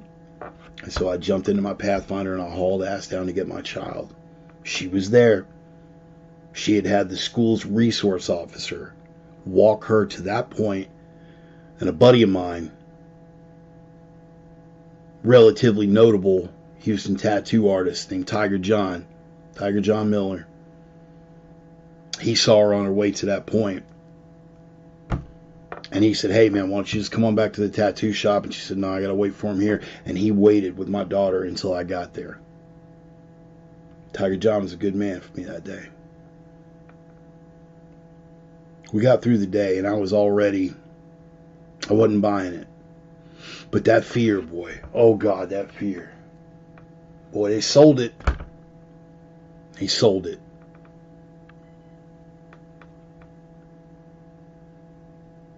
You're either with us or you're with the terrorists. And you find yourself conflicted because you know that these savages, you know that these miscreant, Stone Age, goat fucking savages want you dead. They want everything about Western civilization gone.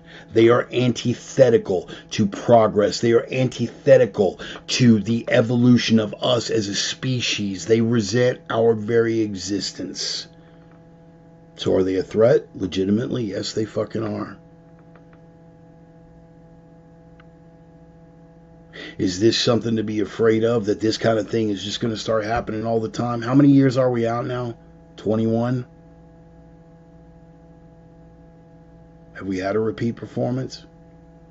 Yeah, man, but you don't understand, man. This surveillance state that we had to create, that's the only thing keeping us safe right now, bro. The fact that we're able to spy on you and your family and like track all your internet communication, your cell phone calls and stuff, that's the reason why, bro. If we didn't give them the ability, and they never use it against you, bro, but they have to have it, man, because they got to know. That's why it hasn't happened again. Go fuck yourself. But people buy it, and we continue to buy it. And it's party over principle every fucking time, like it has always been. Bush passed the Patriot Act. I raged against that shit for 8 fucking years. Attorney General John Ashcroft, you guys remember him? Let the eagle soar. You guys probably don't remember. See, I follow geopolitics the way some of you guys follow professional sports. It's kind of my thing. But John Ashcroft is Attorney General. He implemented it. We got to learn terms like extraordinary rendition, where they snatch you up in the middle of the fucking night, transport you to a foreign country and waterboard your ass. And that's where it gets gray for me.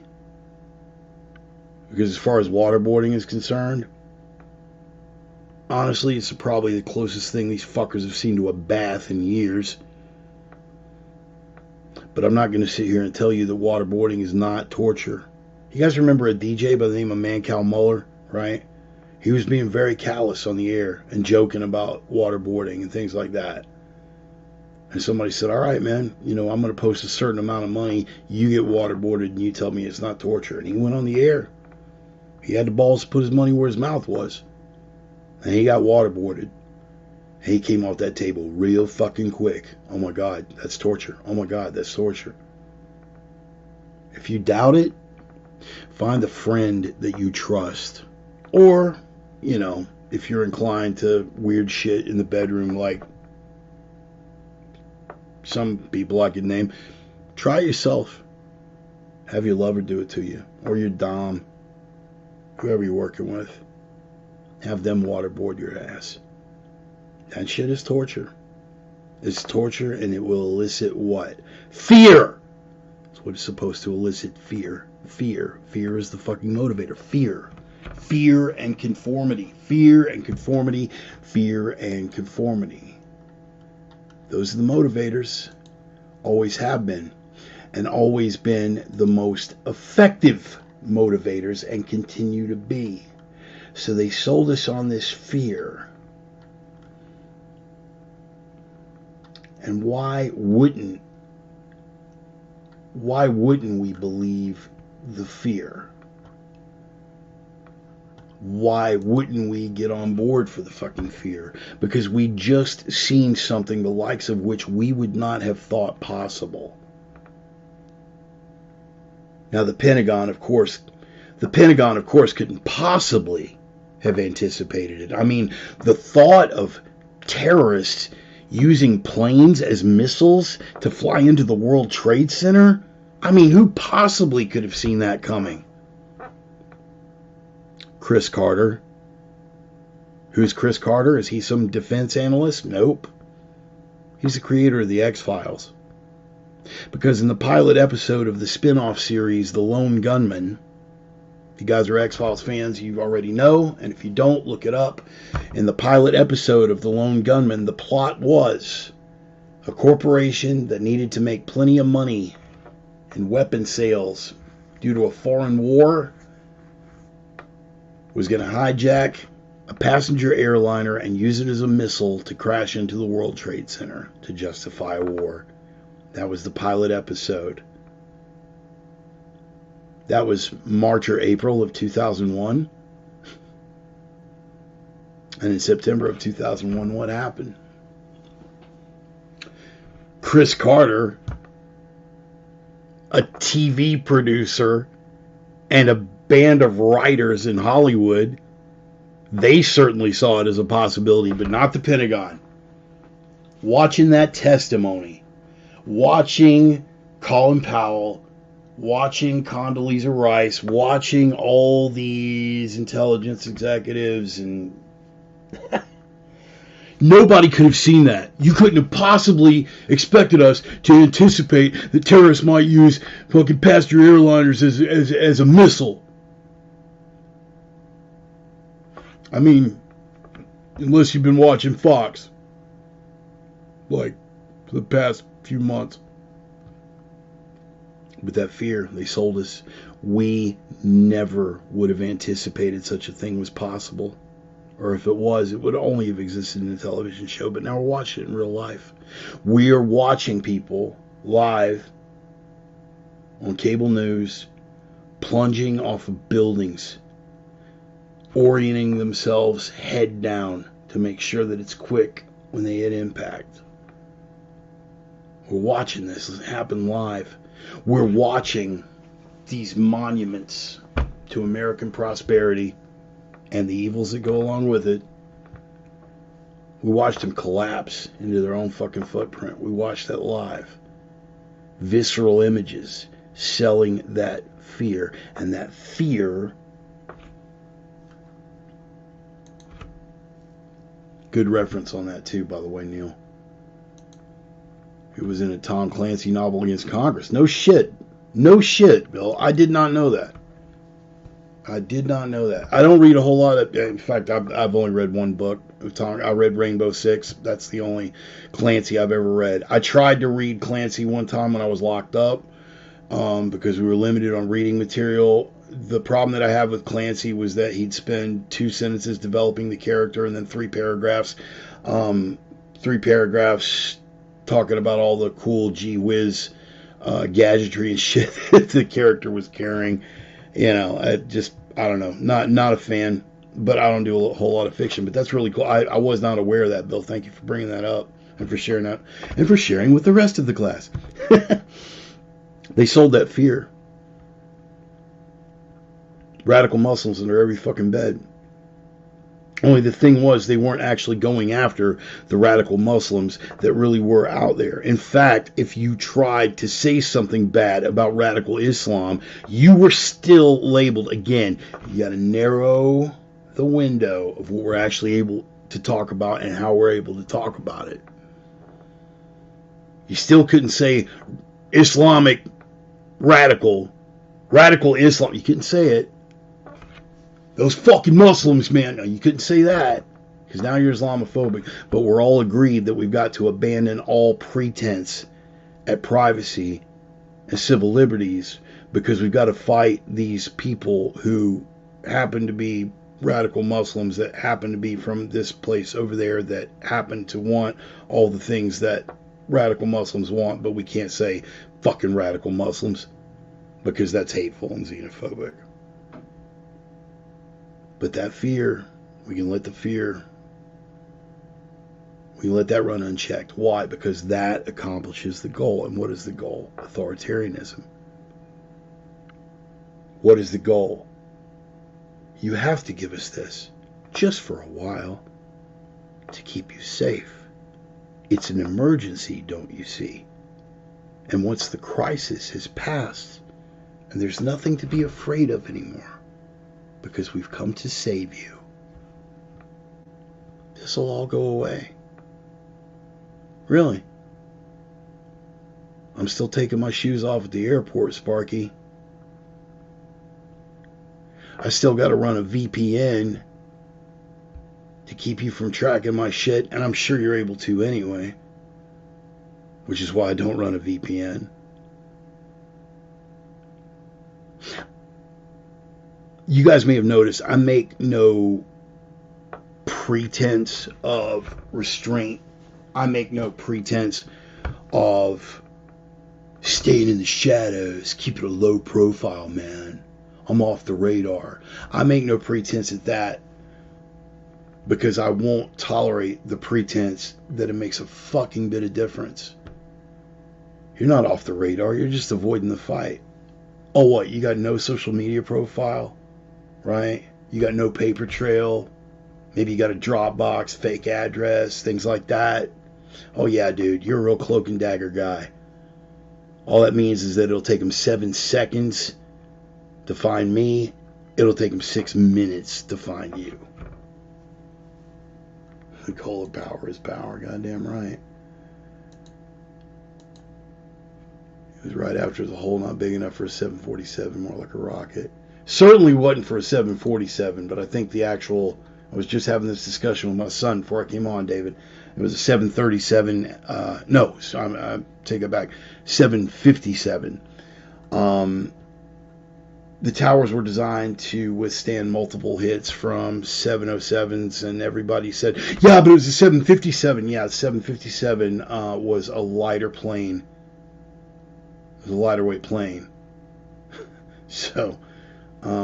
yeah, should easily do that. Oh, yeah, Neil. Come on, Bart. Some people did something Ilhan Omar. Yeah, but you see, again, you can't, Mike, you can't say that. Even now, you can't say that. They couldn't say it then. You're old enough to remember. You know how they tweaked that. Fear.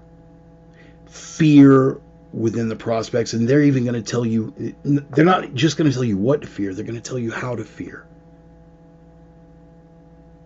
Fear it enough to let us take your privacy away. Fear it enough to let us take your civil liberties away, but not enough to say hateful things that might make somebody feel bad. Can't fear it like that. See, that's xenophobia. Xenophobia. Phobia is what? Irrational fear. Okay. But they did it. And we bought it. God damn it. Even conservative Republicans bought it. And I raged. Yeah, O'Brien didn't give you your copy? Yeah. I raged. Mike will tell you. Roman will tell you. Every one of these guys on here that were around back then, they'll fucking tell you. I raged against that shit for 8 years. And all those good little Democrats, boy, they lined up right beside me on that. It's unconscionable that Bush is doing these things. Terrible. Police state, spying on American citizens, extraordinary renditions, secret torture camps, waterboarding. How dare they? Guantanamo. Oh my God, this is all unconscionable. And they were fine until the mulatto messiah got elected.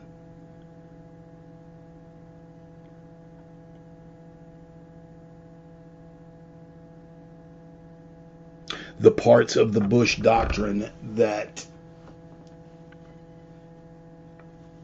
Obama didn't preserve, he actually expanded. The NSA's powers, the sweeping surveillance powers under the Patriot Act, the FISA court system. You know, that FISA court system that would later be weaponized against a certain orange motherfucker who was campaigning for the presidency at the time. They forget all of these powers that they demand and that they acquire under these states of emergencies, that when the teams switch, guess what? Now they've got that power. And that's where this is all going. Fear. Fear. Fear. Fear of terrorism. Fear of terrorism. Fear of terrorism. They managed to polarize us politically and to be totally okay back to back with a Republican war criminal, and then they followed that with a Democratic war criminal who would be given a Nobel Peace Prize just 2 months in. You talk about participation trophy, how about that? Hey, you get a Nobel Peace Prize because you're black and you showed up. The fuck? Again, things we're not allowed to talk about. But I don't want to talk about that because we're getting away from the root of it. And the root of it is how that fear is used as a motivator. And so they continued. Only now, they made no pretense of it being about foreign enemies anymore. They turned it all within. Do we remember Janet Napolitano? Head of the Department of Homeland Security. I'm going to take you on a little walk here, people. Because again, this is my thing. Maybe you follow football, basketball, hockey. This is my shit. Janet Napolitano, memo after memo, that returning Gulf War veterans might be a threat for domestic extremist terrorism. We got to keep an eye on our own veterans. Single issue voters. If you saw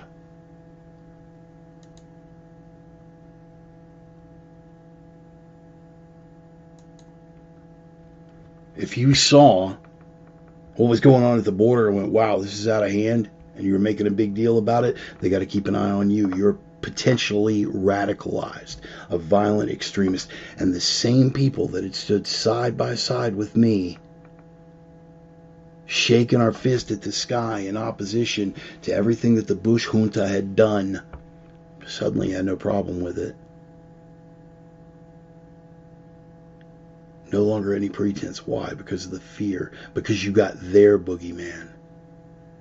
Their boogeyman was an evil white man.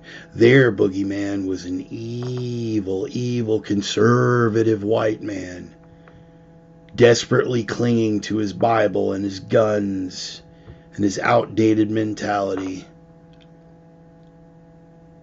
So you found their boogeyman. And that fear made them forget everything that they might have had that resembled a fucking principle. Please, please, oh great Lord Government, come and save us. And the inexorable push towards authoritarianism continued. So now veterans are potential extremists, single-issue voters, gun activists. They're the boogeyman now. Be afraid, be afraid, be afraid. Oh, we're afraid, we're afraid. What can we do? Just give us these powers. It's only temporary. And as soon as the crisis is over, everything will go right back to normal. Trust us. And they did. And they did.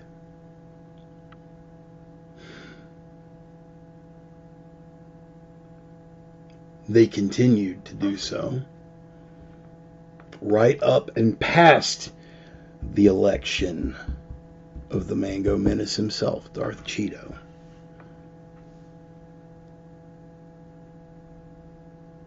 You can say a lot of things about Trump. You should say a lot of things about Trump. For all of the good moves he made with regard to foreign policy, with all of the great moves he made with regard to the economy. There's a lot of objectionable shit about Donald Trump. You know what I didn't see him doing? Weaponizing the Department of Justice to go after his political enemies. Here's the departure. That same Department of Justice that had been weaponized against the American people. And you can do with this what you will, as far as why it went this way and what the implications are in the long term. You can do what you want. I neither deify nor demonize. But throughout the Bush junta, the Department of Justice, the FBI, the nation's entire intelligence apparatus, and because the CIA can't spy on American citizens, the NSA was more than happy to step right up. We remember the NSA, right? Come on, we remember the NSA. One nation under surveillance. They stepped up. So the entirety of the nation's intelligence apparatus, the CIA, the FBI, the NSA, the Department of Justice, under the auspices of the Department of Justice, weaponized against the American civilian population, burgeoning surveillance state, spying on anybody, anywhere, all the time. And when Bush was in office, half the conservatives cheered it on. All of the liberals shrieked. As well they should. Obama comes into office, takes those same powers and expands them in 7 out of 10 cases. And half of the conservatives went, wow, that's really fucked up. Half of the conservatives still went, well, we are fighting war on terror. But all of the left switched sides. This is essential. We have to fucking spy on the American people. Particularly now that it's a threat from within. It's a domestic threat. All enemies, foreign and domestic. And those returning Gulf War veterans, those single-issue voters that have been radicalized We got to keep an eye on them. We can't be too careful because it's still about terror. You see how the games are played with words. You see how the games are played with narratives. But always it comes back to what? Fear. Fear.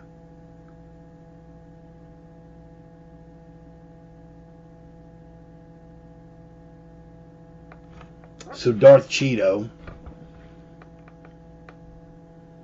has a pretty spectacular run economically. Won't shut the fuck up on Twitter. But what did we notice before he even took office, let alone for the 4 years that he was there? What did we notice? This same DOJ, this same intelligence apparatus that had been working against the American people, spying on us, our finances, our sexual proclivities, our contacts, our emails, our everything, spying on us, looking for those radical elements on the inside before he even hit the Oval, when people were still assuming it was a joke that he was even fucking running. Completely turned against him. Carter Page, abuse of the FISA warrant system. We've got a random document, completely unverified, that Russian hookers peed on Trump. Compromat. He is in Putin's pocket because Russian hooker go pee-pee on Orange Man. Da. All came to nothing. But notice the pattern.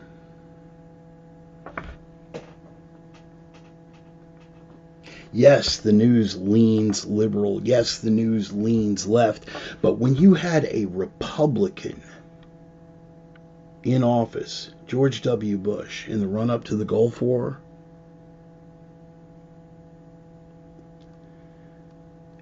did they push back on the cherry-picking of intelligence? Did they push back against Colin Powell's obviously fallacious testimony to the United States, to the United Nations? Did they push back at all? No. Let him get away with it. Why? Propaganda arm of the state. So there was no pushback. They let him get away with it. They let him build that fear. They stoked that fear. Even as they called Bush a dimwit, and even as they did their little controlled opposition thing, they didn't push back when it counted. Why? Because it's not their job. Their job is to stoke the fear. Their job is to be a propaganda wing for whatever the power structure narrative is. Power structure. You want to call it power structure. You want to call it military-industrial complex. In the first draft of that speech, by the way, let me remind you, Dwight Eisenhower in the first draft had it the military-industrial congressional complex, but was urged by his Republican colleagues to pull Congress out of it. Or you could just call it the deep state. Of course, that would make you a QAnon tinfoil hat conspiracy theorist. Putting stuff in the water to turn the freaking frogs gay. Rah. Little Alex Jones just from my boy Alexi. Fear. They drove the fear. They drove the fear. They drove the fear. And they made a big joke of fucking Trump until he won.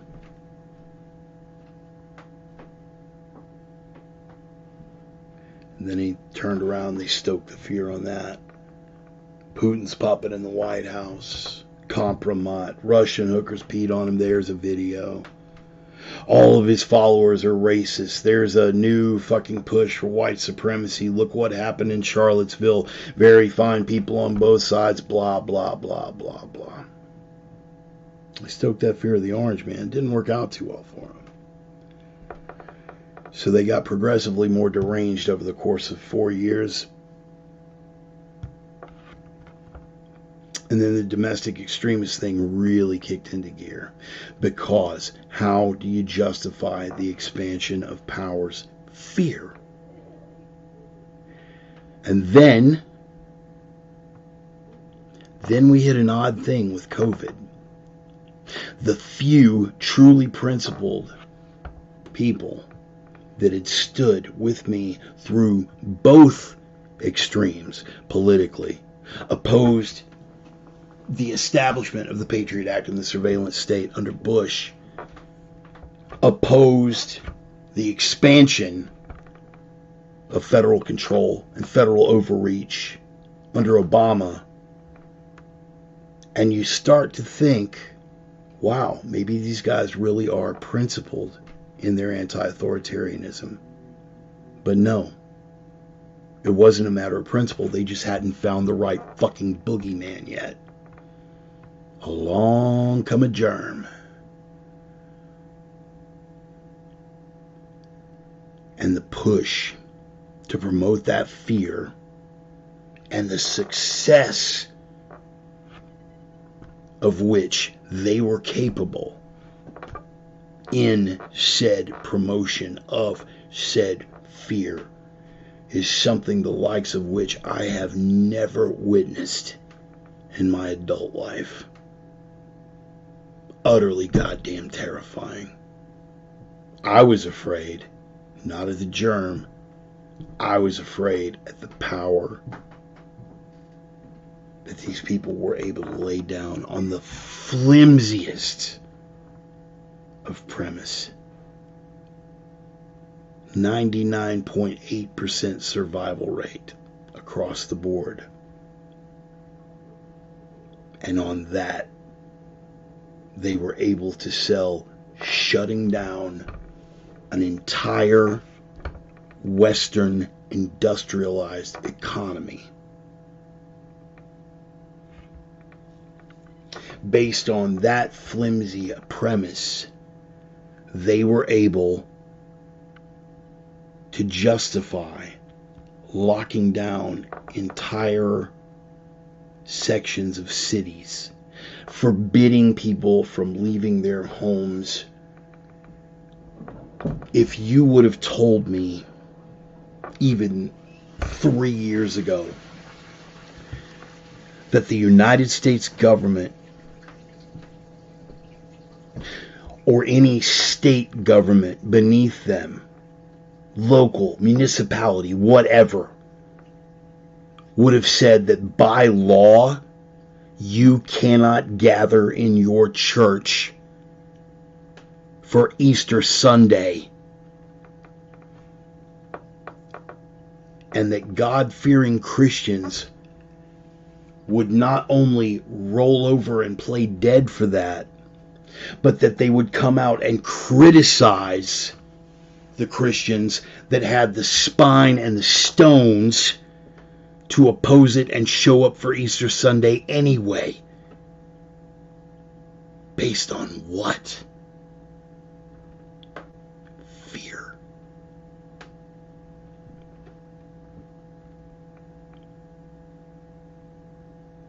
The narrative years later has finally begun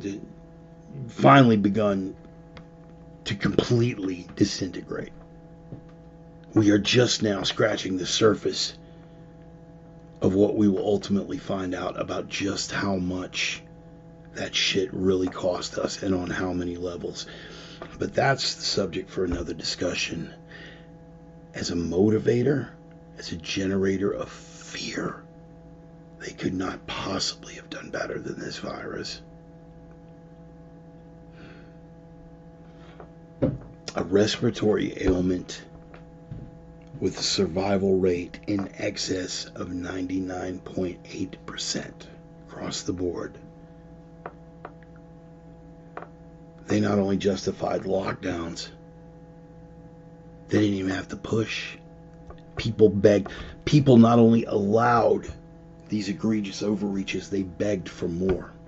A substantial portion of them, even years in, not quite years in, year and a half for the 2-year mark, but more than a year in, when it was evident that the entire narrative was falling apart, you still had better than half the population begging for more. more restrictions, lock us down further, anything to keep us safe, anything to keep us safe, based on fear. There's your boogeyman. Far more effective boogeyman than terrorism would ever be, because you can only kill bin Laden once. Now imagine if they could have sold everybody that there's a bin Laden under every bed. We'll get to that in a minute. They didn't have to do that. Every cough is a potential biological weapon. Everyone that you pass. The heartlessness of them not wearing a mask that ultimately we found out had no effect.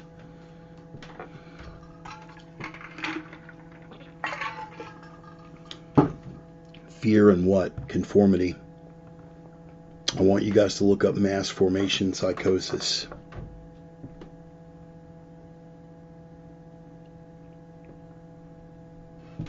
Tucker had Professor Matthias on. Fascinating interview.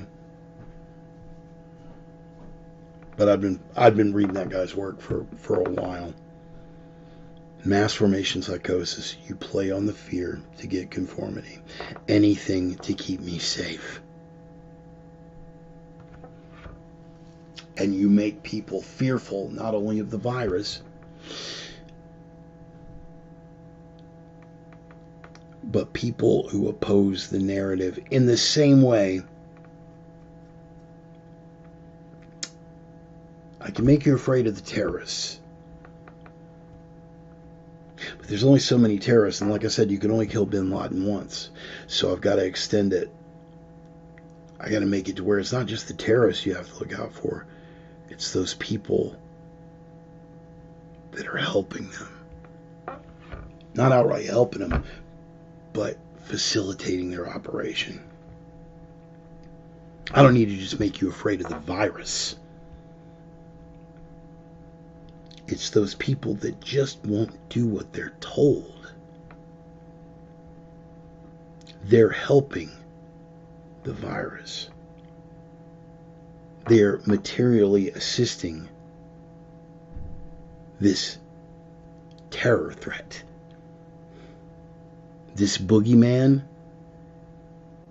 What did Bush say? What did Bush say from day one? You're either with us or you're with the terrorists.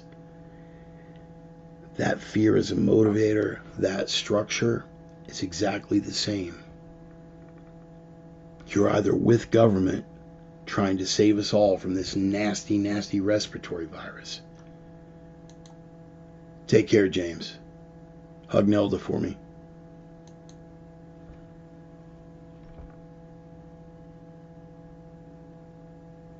You're either with us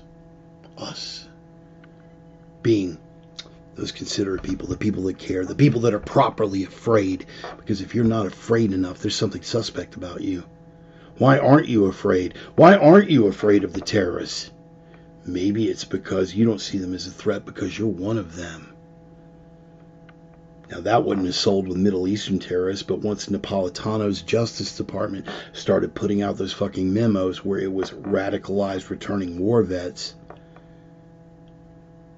why aren't you scared of the MAGA hat, guys? You're one of them. And suddenly we got Sutherland at the end of fucking Body Snatchers.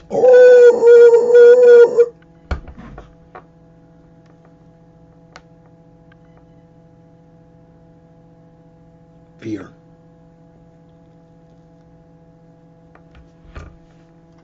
The formula is no different than it ever was.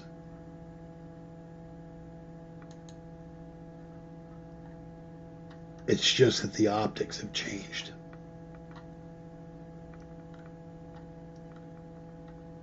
And when you can draw that equivalency, as they have now,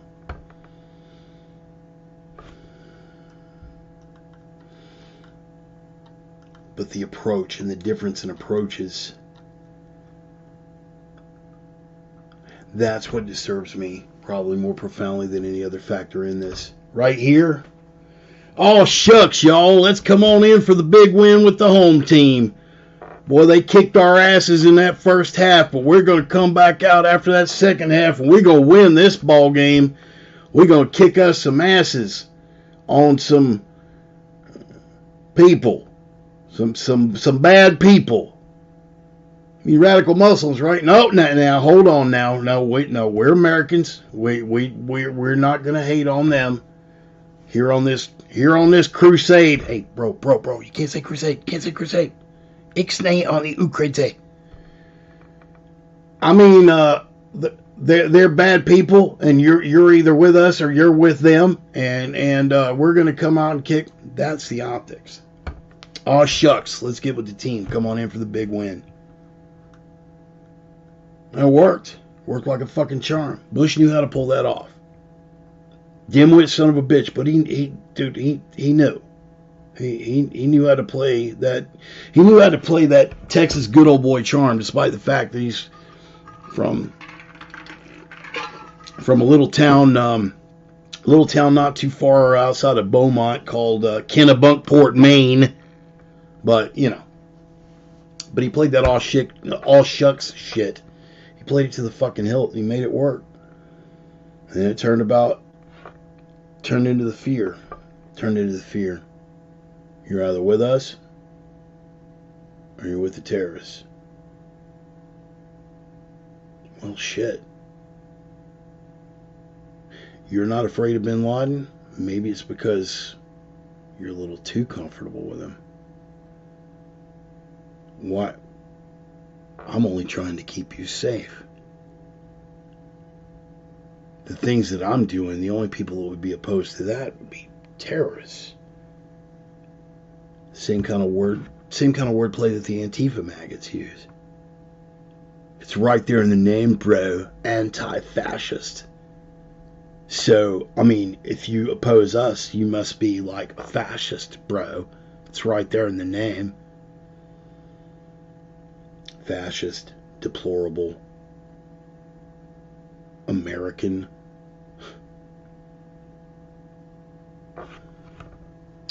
Look what we were able to justify with President Aw Shucks and those optics and a little bit of incrementalism. We're still having to run the gauntlet every time we take a commercial flight. We're still having our communication spied on. We're still limited officially and unofficially with what we are allowed to talk about, only you don't need the government to do it anymore. Government doesn't have to tell you, hey man, shut up about that. Hey man, don't paint these people in a good light. Don't say this because it'll radicalize. The government doesn't even have to lay down those dictates anymore. Big tech is more than happy to do it for them. Jen Psaki, Ginger Goebbels. Not only did she have a great ass, that mouth of hers was fucking magic. And I don't mean as a masturbatory fantasy. That woman had a gift with regard to spinning bullshit into gold. The woman was fucking amazing. Unlike this fucking diversity hire that's doing the job now. But they're still able to sell it. Aw shucks. And some incrementalism got us to where we are now. And I want you to take a look at what they're pushing here. Ponder that shit. The message is absolutely the same. The message is the same, but they got a brand new boogeyman. What's that new boogeyman, Bart? That boogeyman, you want to see what the new boogeyman looks like? Take a look in the fucking mirror. That's what the new boogeyman looks like. It's you. It's me. And under President Aw Shucks, the message was, you're either with us or you're with the terrorists. Here's what you never saw, never would have seen George W. Bush do. The other half of the country that doesn't see the world the way I do,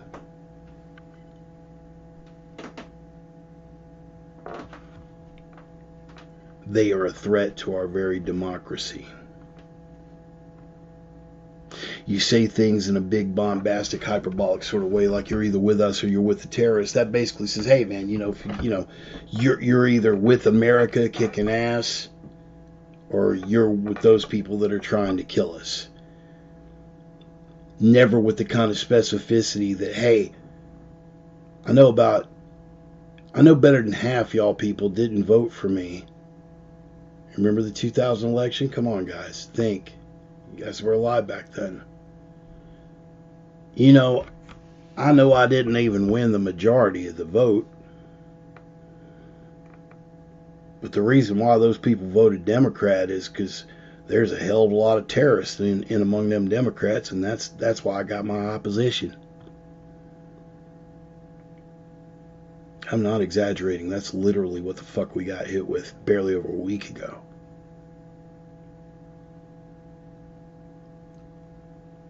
Biden didn't know any better. He can't remember even giving this speech. He doesn't know what planet he's on, but the regime does. His handlers do. The people that write the speeches do. The guys that run the teleprompters, they do. They are. And this was not an oopsie. This was by design.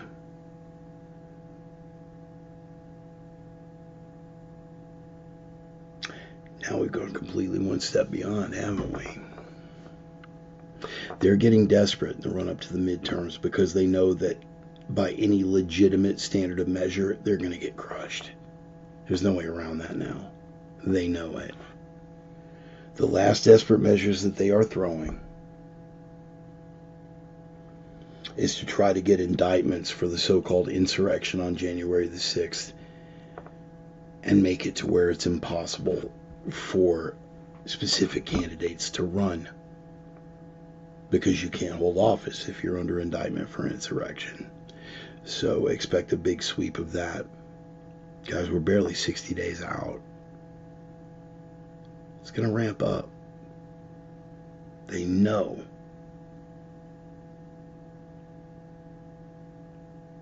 So now comes the fear. It's more urgent now than ever to press that fear. It's more urgent now than ever to demonize and marginalize and other.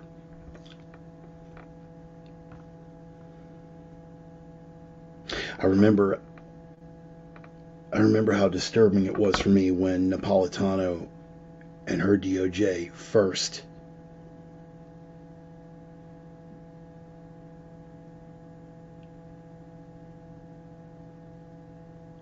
started issuing those memos about returning Gulf War veterans and radicalized returning Gulf War veterans and single issue voters and all the same group of people that got put years later in Hillary's bag of deplorables. She was already stopping just short of calling these people enemies of the state. Why? To justify using all of the powers of that new surveillance state, the executive branch that had been put in place under Bush just years before. And there would be no opposition because the mulatto messiah was beyond reproach. You couldn't touch him. Said anything about it, it's because you're racist. You point out the inconsistency of him we don't want Bush anymore. We're looking for hope and change. And he expands FISA and he expands the powers of the Patriot Act and he spies on journalists. Again, drawing another distinction between Obama and the Mango Menace. You can say a lot of things about Trump. Trump called the corporate press the enemy of the people. we can have the discussion about whether or not that's an accurate assessment. I think you know where I fall in that spectrum. But here's what he didn't do. Use the DOJ and the FBI to spy on journalists, particularly opposition journalists. The Obama administration did that. Trump, even if he had been so inclined, wouldn't have been able because they were too busy spying on him.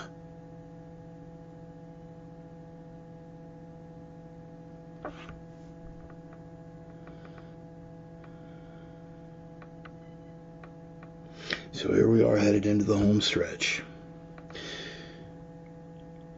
Napolitano's DOJ back in the day and all of those memos that we had to fear our neighbors. The push to get us looking. If you see something, say something. And then during the COVID scare, cementing that. If you see something, say something. We legit had in Spokane, and I haven't done any digging, but it's a reasonably safe assumption that this was all over the country. But I know that here in Spokane, they had to issue PSAs and news releases telling people to stop dialing 911 for people not masking and not observing social distancing. I want to say that again. There were so many 911 calls coming in to the Spokane County and City of Spokane 911 dispatch. There were so many calls. 911 calls of people calling in their neighbors. Hey, my neighbor is outside mowing his lawn and he's not wearing a mask. In fact, I don't even think he should be outside right now, but he's outside and he doesn't have a mask on.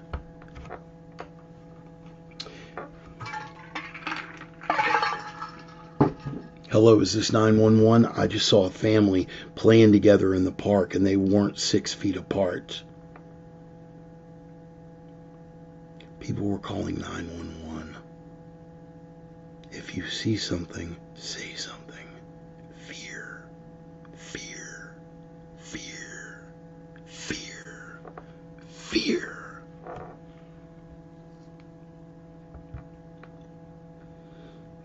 And now,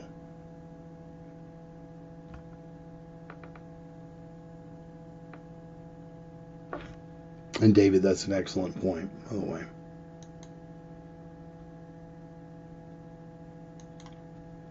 There was no push for people to be healthy.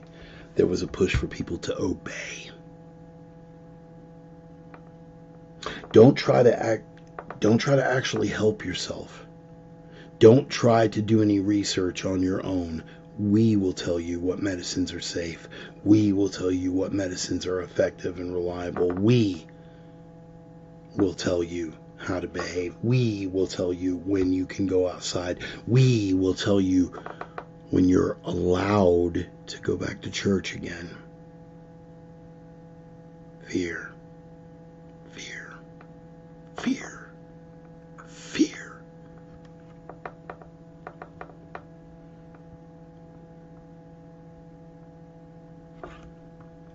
And the most disturbing part of that was how many people willingly played along. I could understand, not condone, but understand that under duress, under threat of force, under threat of imminent bodily harm, if there were squad cars and paddy wagons rolling through every neighborhood that said, if we catch you outside on your front porch, we're going to snatch you up and put you in fucking jail, I could see people flipping over backwards to try to comply. I could see it, but there was none of that. All you had to do was make the suggestion. Yes, the strip clubs are going to be open for business. 6-foot rule in effect. Your pot shops, your liquor stores, they're going to be open for business. Your big box stores, they're all going to be open. But this business, they're not essential. And this business, they're going to have to shut down.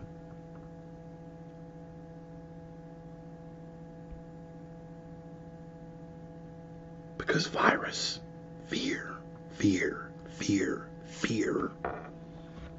And we got to see firsthand in real time exactly how fearful the people around us really were. You've heard me say it before, and I stand by it. I thank the gods for that period of time, because I got to see exactly who was about what.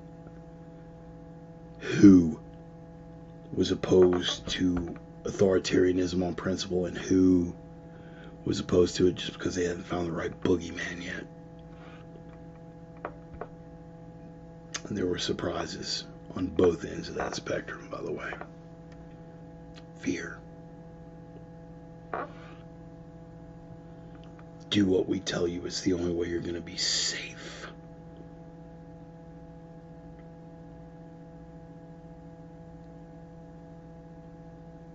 And now that that is starting to wear off, and the power of it, we're introduced to a fresh new boogeyman, the enemy within.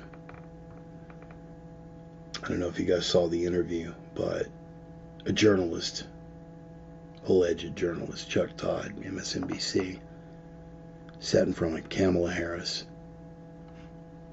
talking about 9/11, reflecting on it.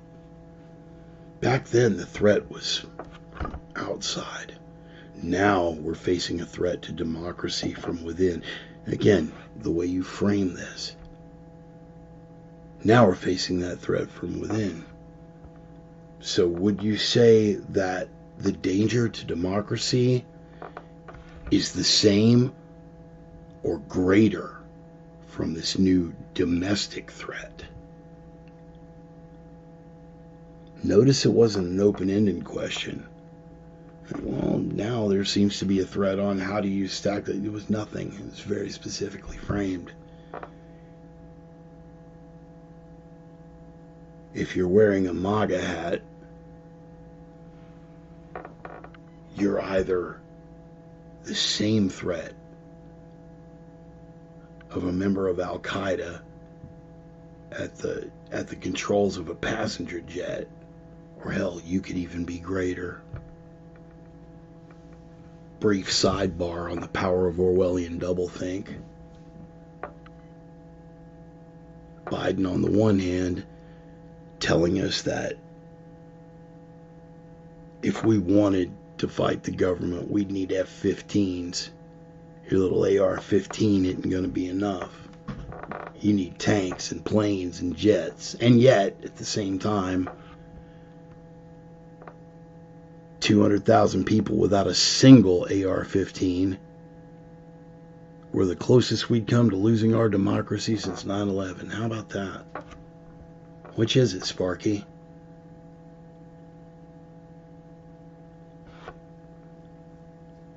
Seems to me like 200,000 people had all shown up with AR-15s that morning. We wouldn't be having this discussion now, would we? Thanks be to the gods that it didn't come to that. Let's continue to pray to the gods that it doesn't have to. If the occasion surfaces, let us pray that we have the strength and the courage to rise to that occasion, because I will not shrink from it. Again, back to the fear. Papa's got a brand new boogeyman. When Napolitano issued those orders, I thought, my God, they're shameless. Fucking shameless. They are literally calling American veterans potential terrorists. I thought, wow, that's crazy. Barely a decade later,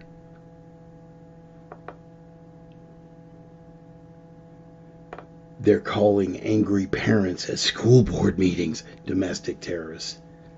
Merrick Garland, our country's Attorney General, with a straight face in front of Congress, tried to justify investigating parents who didn't want their kids indoctrinated as being a domestic violent extremist threat. Doubled down and called on it. None of this is accidental. None of this is an oversight. Is there a level of incompetence involved?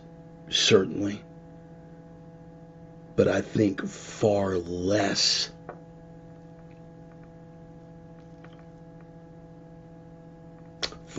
than I'm even comfortable admitting.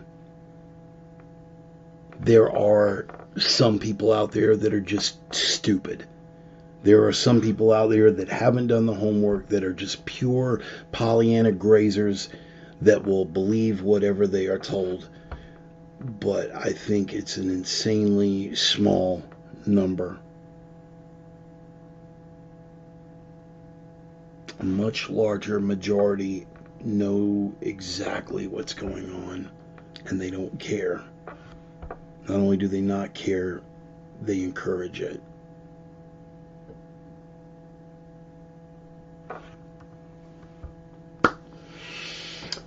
If September 11th taught us anything, and it did, it taught us a number of things. But the main lessons that resonate with me, the ones that I came away with, and the ones that I endeavor to convey to you,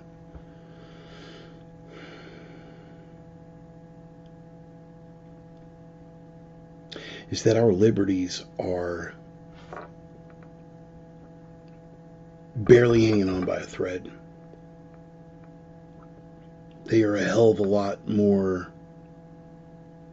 vulnerable than any of us would care to admit. And that there is a dedicated element that if they only had the stroke would pull them tomorrow. Just like that, like throwing a switch.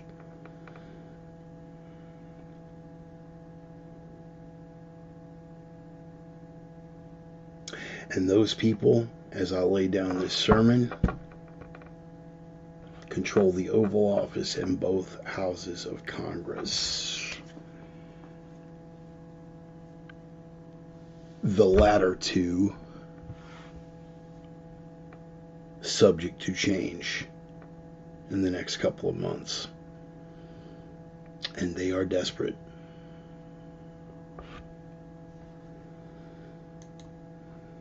That is why they are breaking out these optics.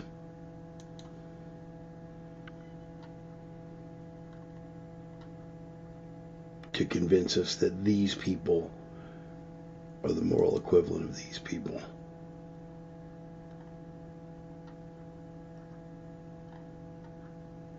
To convince us that these people,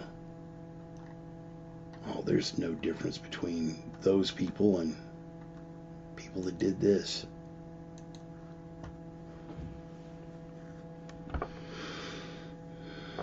All of it driven by what? Fear.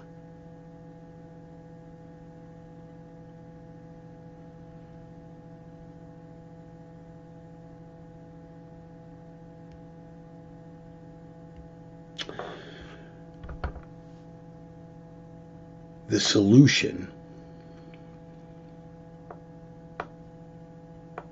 we don't even need to reach that far forward. We don't even need to reach that deep in here or here.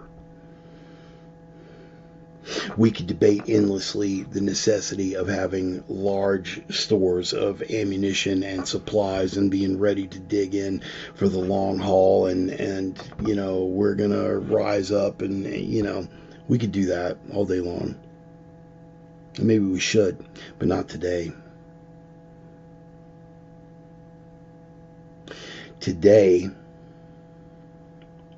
the solution that I have laid out in front of me, and the one that I hope you will adopt, and I hope that it works for you, doesn't require you to acquire anything, doesn't require you to stockpile, amass, procure anything. It requires you to let go of only one thing: fear. I'm disturbed at the way these things are headed. I'm disturbed at the people in charge. I'm disturbed that such a large number of my own countrymen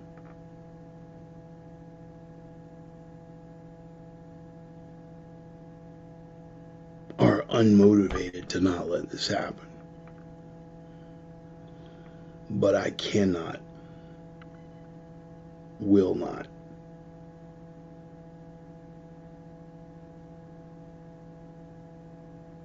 give in to fear.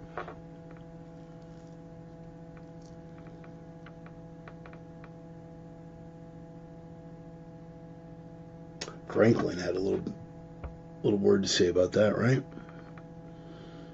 Those who will give up essential liberty for a little temporary safety deserve neither liberty nor safety. They will lose both and deserve neither. True story. We're butting up against that right now.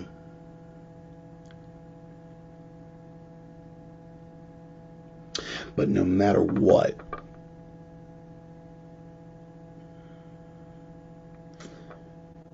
remember what we've always said and what we led tonight's sermon with.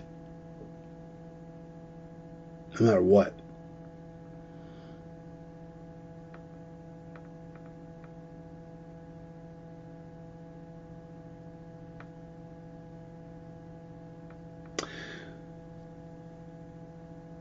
control the perception, you control people's reality. And I refuse to let my perceptions be dictated by people that don't reside in here. That's my call to make. As Brother James Pearson was saying in one of my earlier threads this week, they still control the stimulus, but when it comes to the response, I get a vote. You tell me I've got to be afraid of this, and I say no. You tell me I'm a bad person if I don't follow the herd in their irrational fear simply because you've driven them into a shrieking frenzy, and I say no.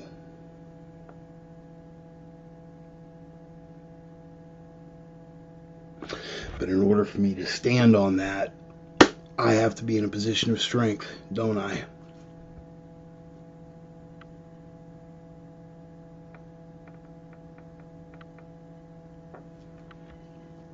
Only love can conquer hate. Only love can conquer fear. I disagree. Strength. Strength conquers hate. Strength conquers fear. It's all a measure of how and in which direction that strength is applied. You tell me that I'm obligated to be fearful. I say no. You tell me I'm required to remain silent in the face of moral outrages that demand my voice, and I say no.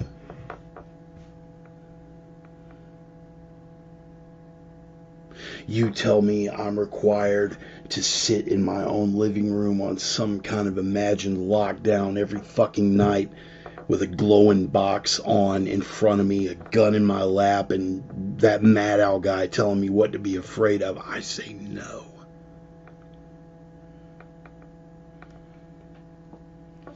But recognize, people, please recognize that when you say no to fear, that you by default have to say yes to strength, because we live now in an era of a modern day Stasi. Hashtag Stasi Karens. Stasi Karens on every fucking doorstep. They had to have PSAs and news releases telling people to stop calling 911 because their neighbors weren't wearing masks and social distancing. Do you think for 1 second that these people, if prompted by the regime in the name of keeping them safe, aren't going to turn you in? For what the fuck ever? Food shortages coming down the pike, and it's coming quick, people.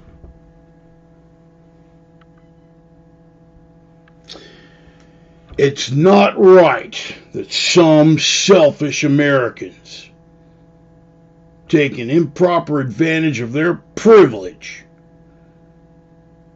have hoarded food in a time where their fellow Americans are starving. It is unconscionable.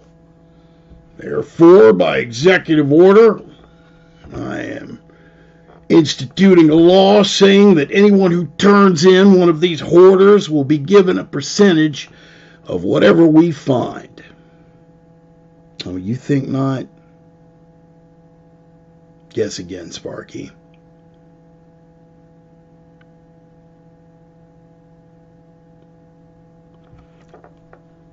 Scratch that fear. If you make that conscious decision to reject being driven by fear, then you step up to be driven by strength by default. You tracking? Understand that. Here, here, and here. Understand that. Don't get down about it, people. It's a motherfucker to swallow, but don't get down about it. Ragnar Redbeard, baby, come on. Be with me on this one. Laughing, let us perish. Amid laughter, let us face our doom.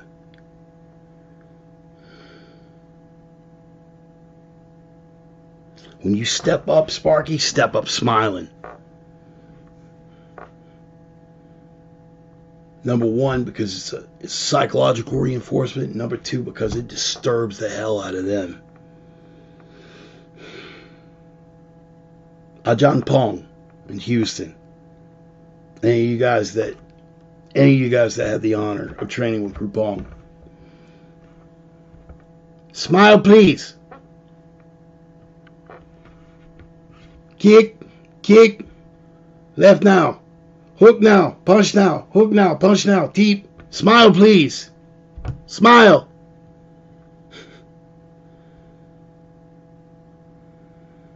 No matter what they lay on you, you go in smiling, man. Laughing, let us perish. Amid laughter, face our doom. But choose.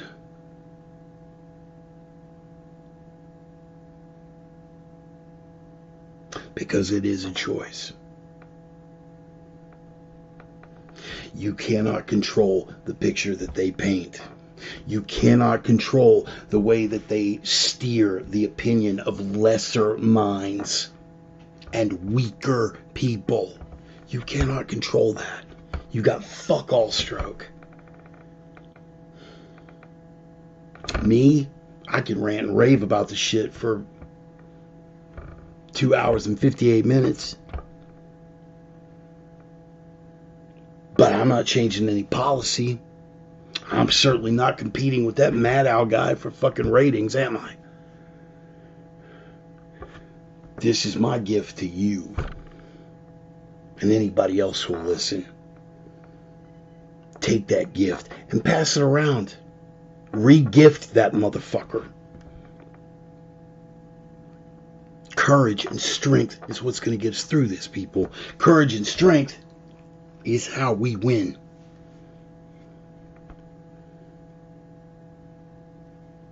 And with the gods as my witness, we're gonna win.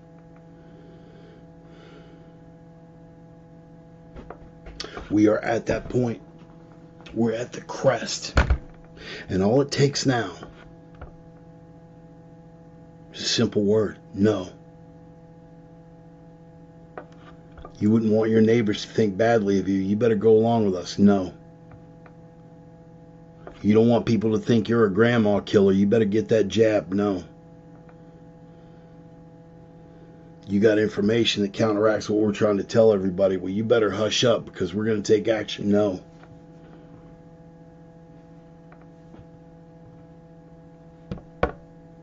You're an enemy of the state, son. We're taking you to the gulag. No.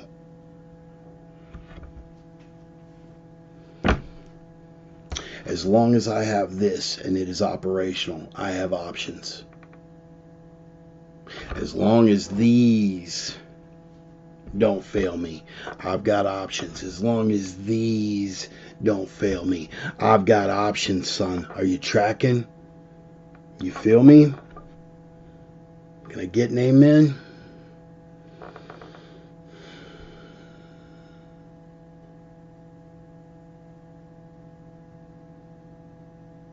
Fuck fear.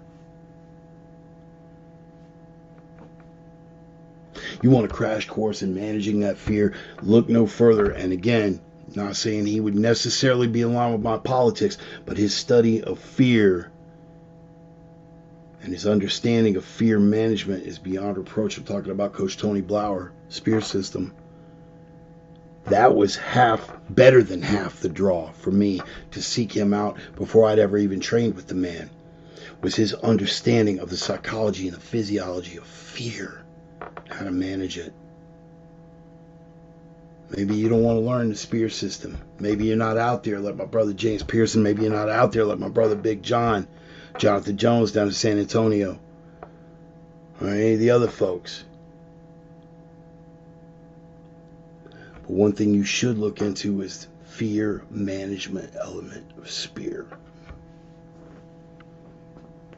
Fear is a real thing. It's a powerful thing. If it weren't a powerful thing, they wouldn't be trying to use it to crush you.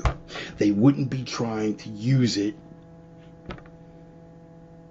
to demoralize you, to dehumanize you, to break you down, to break you down here, to break you down here, eventually to break you down here to where there's no need to lock you away here. Learn to manage it. And while you're learning to manage it, maybe take a minute or two to learn a skill set. And sometimes it's just as basic as this. Hardwired into our DNA, hardwired into our genetics, is we understand hands up, push away danger. That. Hands up, push away danger.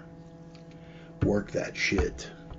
Not just physically with your hands, but as a measure of resisting that stimulus that they keep trying to push on you to parrot that fear. Be afraid of your neighbor. No, fuck no, I'm not afraid of my neighbor. Be afraid to talk to your neighbor. No, I'm not going to be afraid. Be afraid to talk to that stranger in line at the grocery store or at a coffee shop because they might not dig that you're a thought criminal. They might report you to O'Brien at the ministry. Fuck that. I'm not going to live in fear. You sure you want to be in a crowd like that? It could be a super spreader event. Fuck you. You got legitimate concerns? I get that. I'm not going to force you to go. You're immunocompromised? Cool, I get it. Stay home. Neil, I was waiting for somebody to pull that out. If you're afraid, stay home. But me, I don't live like that. And you've got no right to ask that of me. And by God, I will not be dictated to you. I will not be dictated to by the likes of you. You fearful little bitch. You empty, fearful little bitch. You are too weak to put your limitations on me. But the people at the top of the power game, they know that. They know your bitter little emptiness, and they know you'd love nothing better than to have 2 seconds of stroke. I'm so sick of these people stronger than me. I'm sick of it. Wish somebody would just do bad things. I'm gonna vote for this guy. I'm not exaggerating by much, am I? When you really think about it. Joking aside, refuse to be driven by fear. Refuse. You might take me out, but you're going to have to. You may lock me up, but you're going to have to. You will never shut me up. You will never shut me up. As long as these continue to function and you haven't put a bullet through this, you will not shut me up. I am not afraid of you. I am not afraid of your respiratory infections. I am not afraid of your jackbooted thugs. I am not afraid of your wiretapping busybodies. I am not afraid of someone else's opinion. I am not afraid of your laws, and I am not afraid of anyone that you send to enforce them. Why? Because I think I'm tougher than cops? No, man. Don't be stupid. I've trained with more than enough of them to know better than that. I'm not afraid because any law that you send that kind of force to push me to obey as a relatively moral individual, if it's a law that's on that moral compass, they won't need to force me. And if it's a law or a mandate or a commandment that is so morally skewed that you know it's going to take force of arms and coercion and violence to make me obey it, well then, Sparky, that's a hill that I'm willing to die on. Smiling just like I am right now with the 7 fucking teeth I got left.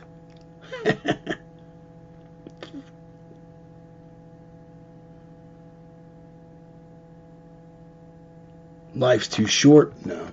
Life's too long? No. Life's too uncertain. Life's too uncertain. And me and you making the conscious decision to build a combative skill set, making the conscious decision to know history, where it has been and where it tends to lead. You making a conscious decision to reject the official narrative because you know better, even when the rest of the herd in their own fear is clamoring for you to go along with them. You making the conscious decision to choose strength over fear will give you a measure of certainty in an increasingly uncertain world. I am the Reverend. That is the gospel. Thank you for indulging me. Thank you for coming along for the ride. Thank you for all your support. Thank you for all of the prayers, both for myself and for my beloved wife, Miss Charlie. You guys are fucking amazing. If anything that I've done here has informed you, changed your worldview, made the world a better place for you, pissed you off just enough that you're willing to throw me some coin just to shut me up, I'm totally alright with that. Totally alright with that. Pass around that little digital collection plate. I'm on PayPal, I'm on Cash App, I'm on Venmo, I'm on Zelle, I'm on all that good shit. If not, here's what you can do here that would help me out immensely, and that is to spread the gospel yourself. That's right, man. If you got your own social media platform, get on out there, man. Preach the gospel, let them know, hey, he's not a guru, he's just a crane operator with some opinions. Fat, toothless, crippled motherfucker. Dollar store Alex Jones. Like mind, kindred spirit. He gets on a rants and raves for a couple hours every Sunday. I think you might dig it. Or, alternatively, I think it might piss you off. Either way, I win. In any case, man, yeah, get on out there. Tell them about the program. Spread the word. Get the word out. If you got a group on Facebook that you can post to, expand that reach. Post it in your group. See what they think about it. Check with the admin first now. Don't go getting us both in trouble. But beyond all of that, here's what you can do for me. Here's what you can do for me. And not just for me, but for yourself. The directives, man. That plaque that Mike did for me. Phenomenal gift. Remember the directives and try to live by it. I just found an old one, man. 6th podcast I ever did. That's where we fucking launched into the directives. It's the first time we listed them, and we've been after it ever since. It's just been growing and evolving. But you know, by now you can recite them by memory, guys. What's the first one? You guys already know. What do we know about communication? Radio communication, signal to noise ratio, right? Same way with oral communication, media communication, the cultural zeitgeist. Be the signal, not the noise. They'll try to crush you with that noise. They'll try to overwhelm you with so much useless shit that you can't find the signal. You can't find that nugget of truth packed in that fucking mountain of lies. Be the signal, not the noise. They will try to black pill you. They will try to bury you. They will try to demoralize, dehumanize you, take away your will.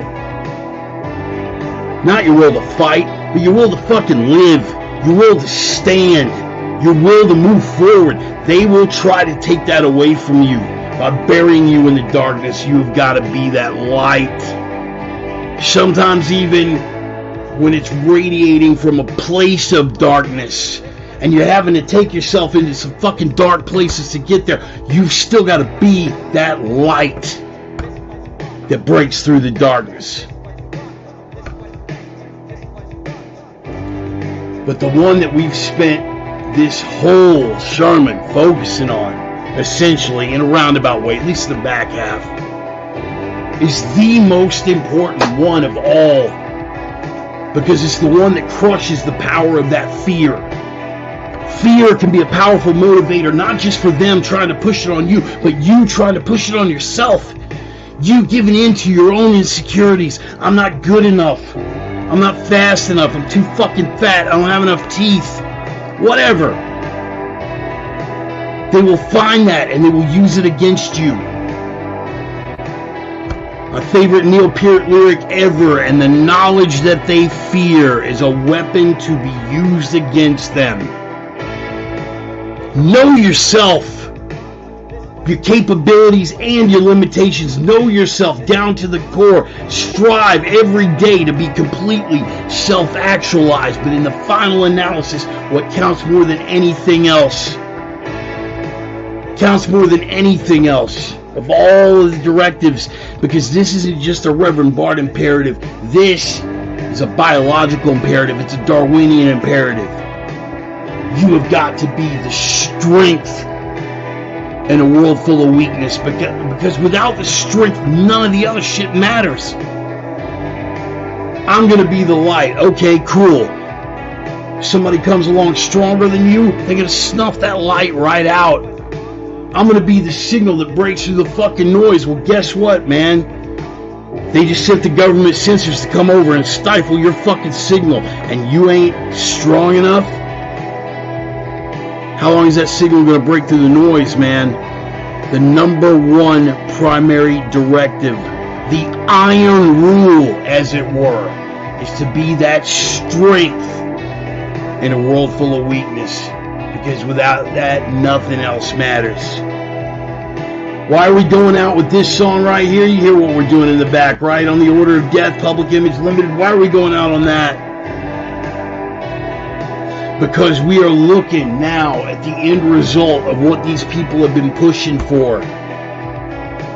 And about what the weaker among us have been wanting for all of us, not just themselves. And now the reality of it is setting in. The full implications are becoming more and more obvious by the day. This is what you want. This is what you get. This is what you want. This is what you get. But we're out here and we didn't want it. We're getting it anyway.